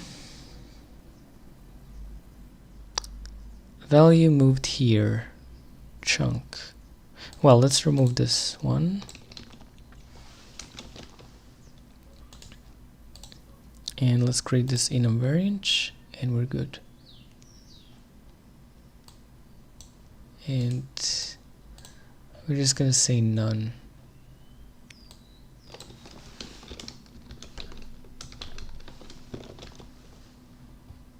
Or we could probably just make like an arm called none and use that. Yeah.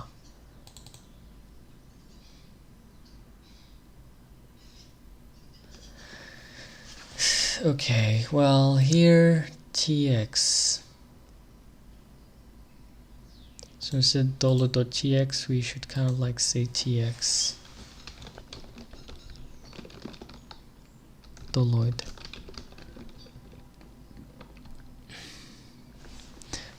But I don't think that's enough. We should probably maybe like clone it or something. Is that the case? Yeah, probably. Nah, that's worse.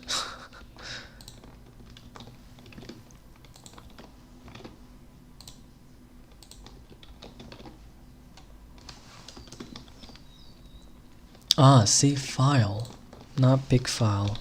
That's why.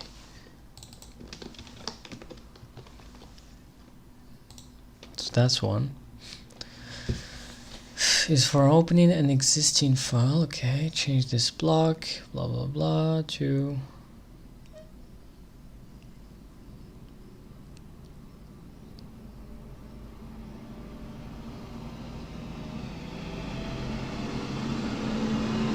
yeah, doloid.tx.clone, pretty much. There's no way around that. So okay, can I do that? Yeah, I can actually already. Cool. And yep. So I think that's it. Now what's up?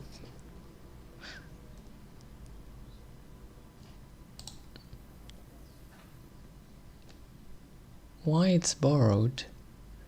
I cloned it.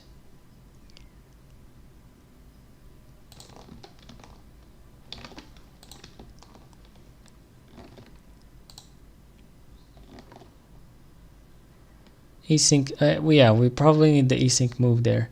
Hello, Overdue RG. Welcome to the live stream. I'm great. Just working on Doloid Manager. Async file saved. I mean, fine. I guess what we need here is to turn this into an async move block first. And then maybe that would work. And obviously I'll just ignore this is equal to that, and maybe we're gonna need to say await. Yes, we gotta do that, and boom, we're good.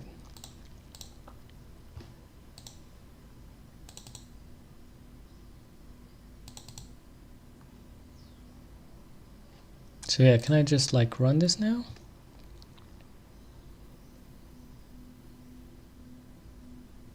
Cool.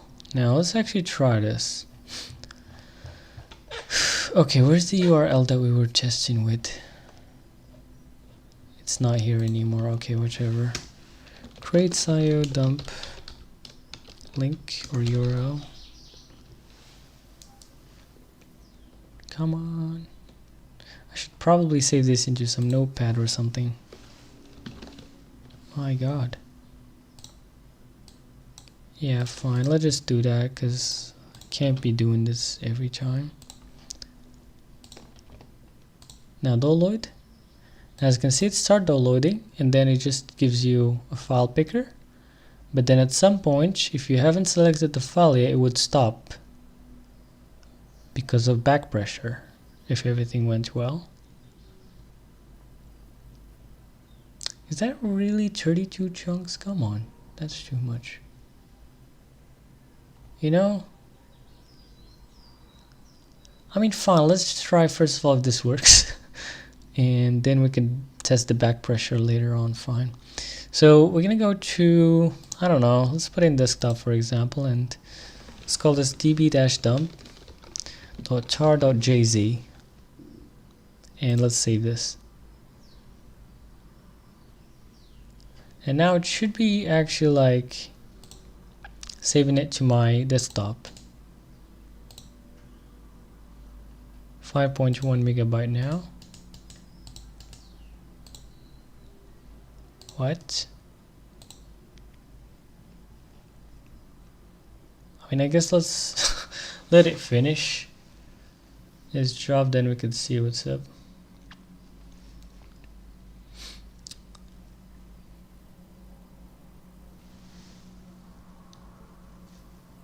Now obviously you can select this Doloid button like several times, as much as you want. Now, what's up? Properties? Bro, what? It's still 5 megabyte, no way. Yeah, something's terribly wrong here. Nah. Okay, first of all, can I just bring the back pressure down, like, I don't know, 1 or 2? Just 2, and let's see. And is the TX really being used here though? RX or whichever. So here we're using the TX in the chunk, and we're just like tx.send chunk.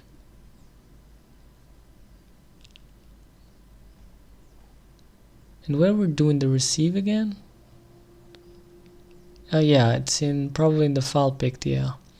So we basically spawn a new task, we create a new file, and then we start to receive the bytes. Okay.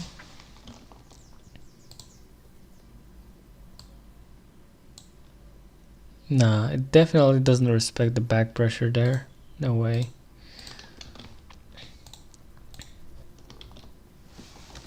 Still doesn't respect the back pressure, and the written file is only 5 megabytes instead of 1 gig. I'm probably missing something. The chunk gets dropped early. Oh, what? Where stops? File ends around a few megabytes. What?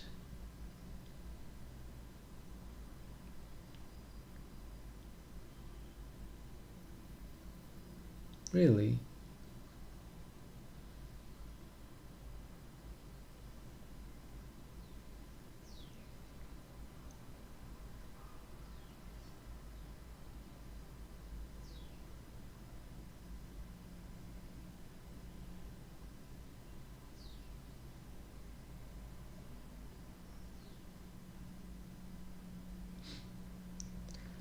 Okay, so in finished you're supposed to just clone the channel. And is that really the case? Spawn a task immediately, so the string keeps emitting chunks. You end up with highest event queue, spawn send task. This breaks back pressure. What?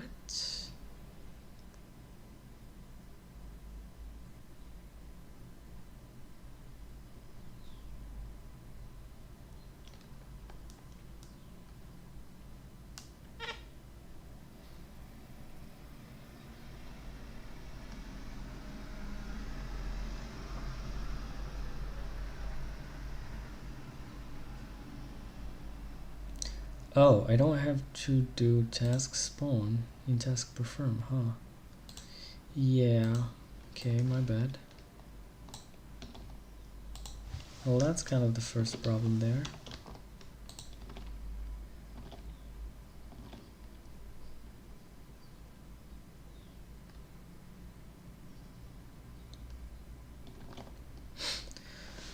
Okay, let's close the channel or whichever. So once it finished, instead of removing the doloid, we just close the channel first.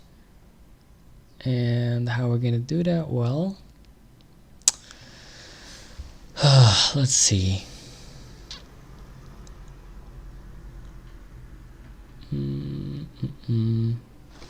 How did it do it? Just dolo.tx.close channel? Yeah, I think that's probably it. Yeah. Actually, it did if let some doloid. Meh.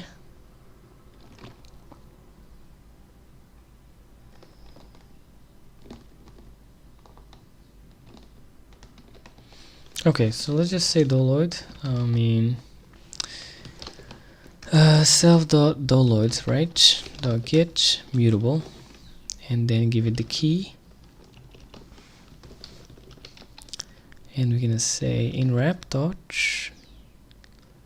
tx, right? Dot close channel or rx. Yeah, tx dot close channel. Close channel, but there's no close channel function here though. I think there's close. No?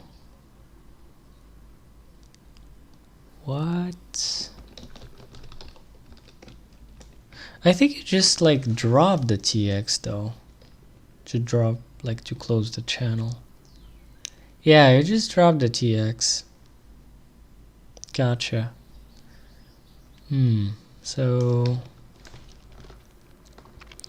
unless if there's something I'm not aware of here, I don't think so. That's probably how it's supposed to work, yeah. So you know what we're gonna do here? We're gonna make this into an option. And just like the RX pretty much, yeah. And well, make TX mutable, huh? TX download tx.clone. And here we could just say in wrap.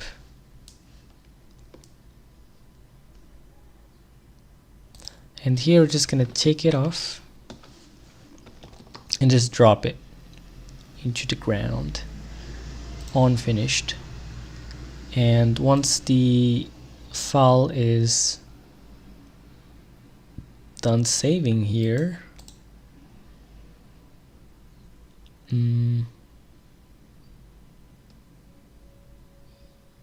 mean, I guess it probably would just fire up this file saved function, right? Wait, is there some errors? Hold on.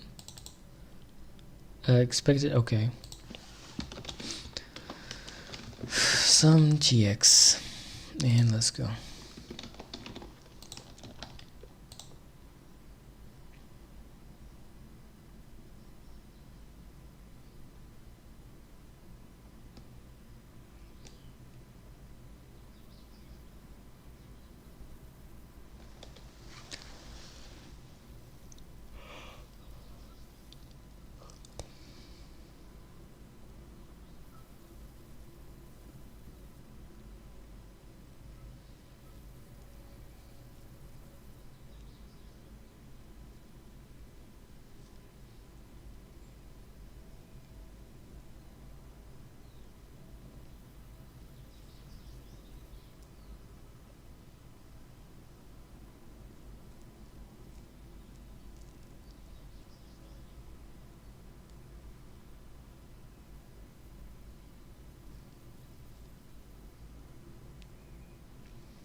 Start the downloader after file selection. Why?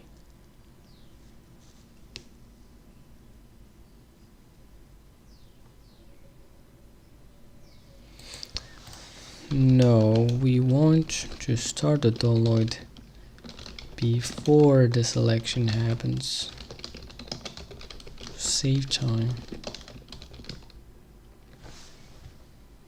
Example, download the file. Can't believe it didn't catch up on my intention here.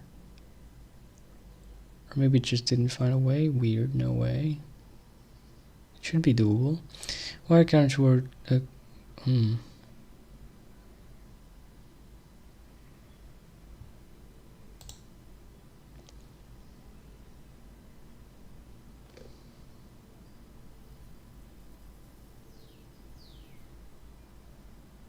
I know that's the problem, but what's the solution? Downloader never waits for the channel, so real back pressure never happens. That means the center, not the UI.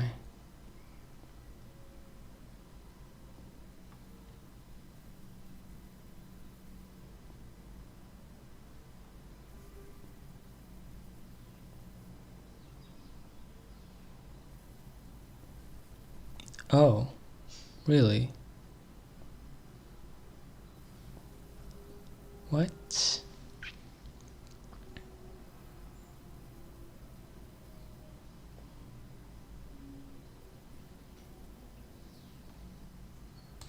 we got the MPC channel here.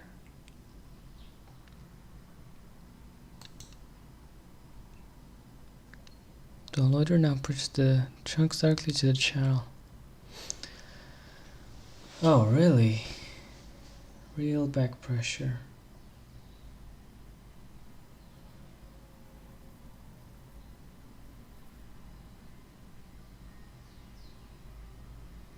And the UI only get chunk.length, bro.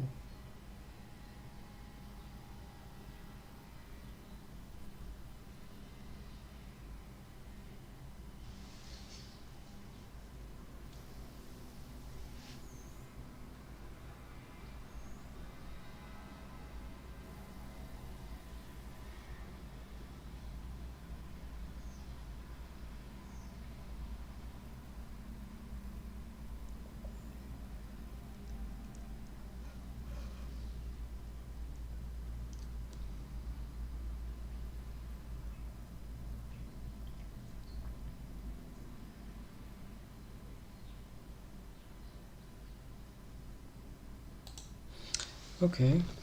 So apparently it seems like the task stream that I'm using with ICE doesn't really support back pressure for some reason.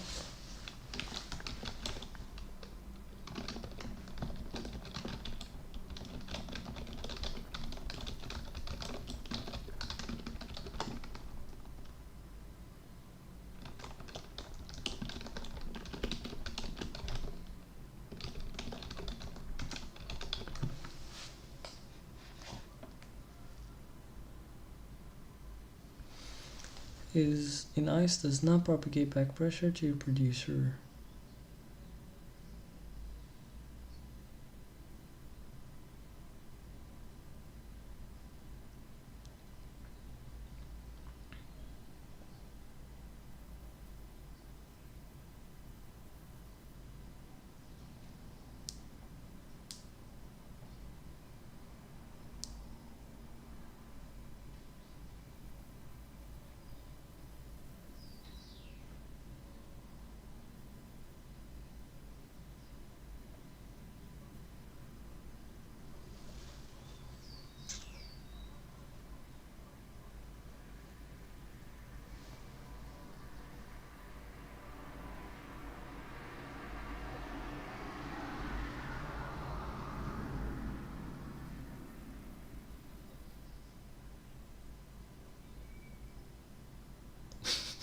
Bro, but subscriptions also don't back pressure, so why mention them?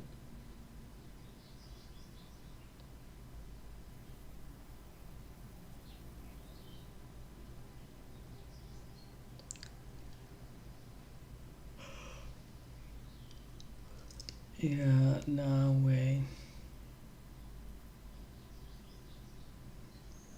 Let's see if Gemini would actually do something about this.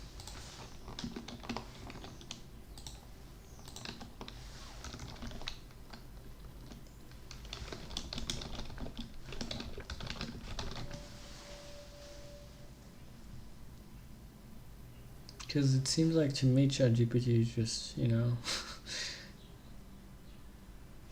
that's just not it, really.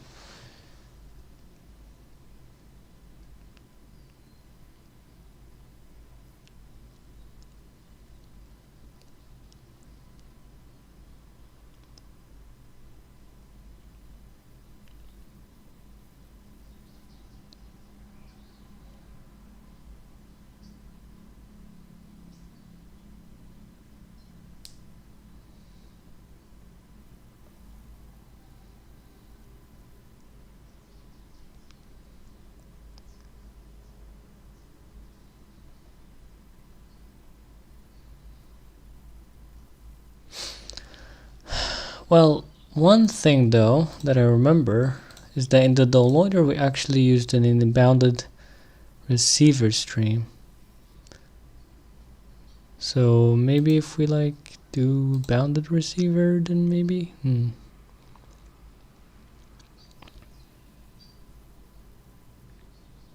Return a test that sends the chunk.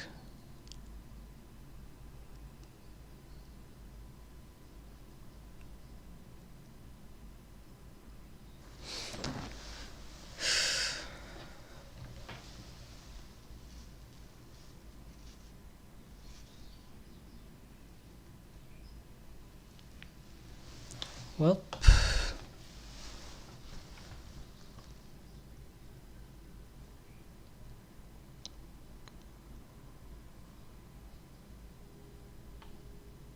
how much have been streamed, by the way? Oh crap, it's been 4 hours.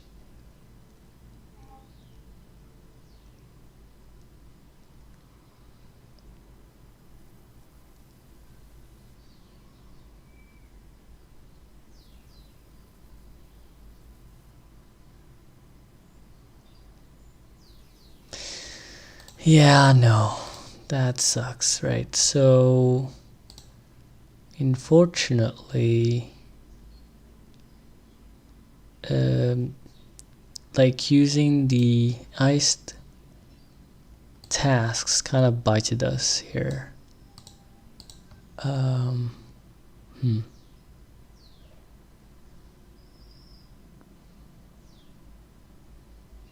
So what we should do basically is that we should just sidetrack it, like just not use it essentially. Kind of like what I was trying to do at the start of this video. I had like workers, but yeah, I think I'll just end the video here and try to find the best solution for this problem. But yeah, that was it guys for this stream. Thank you all for watching and see you in the next one. Goodbye everyone.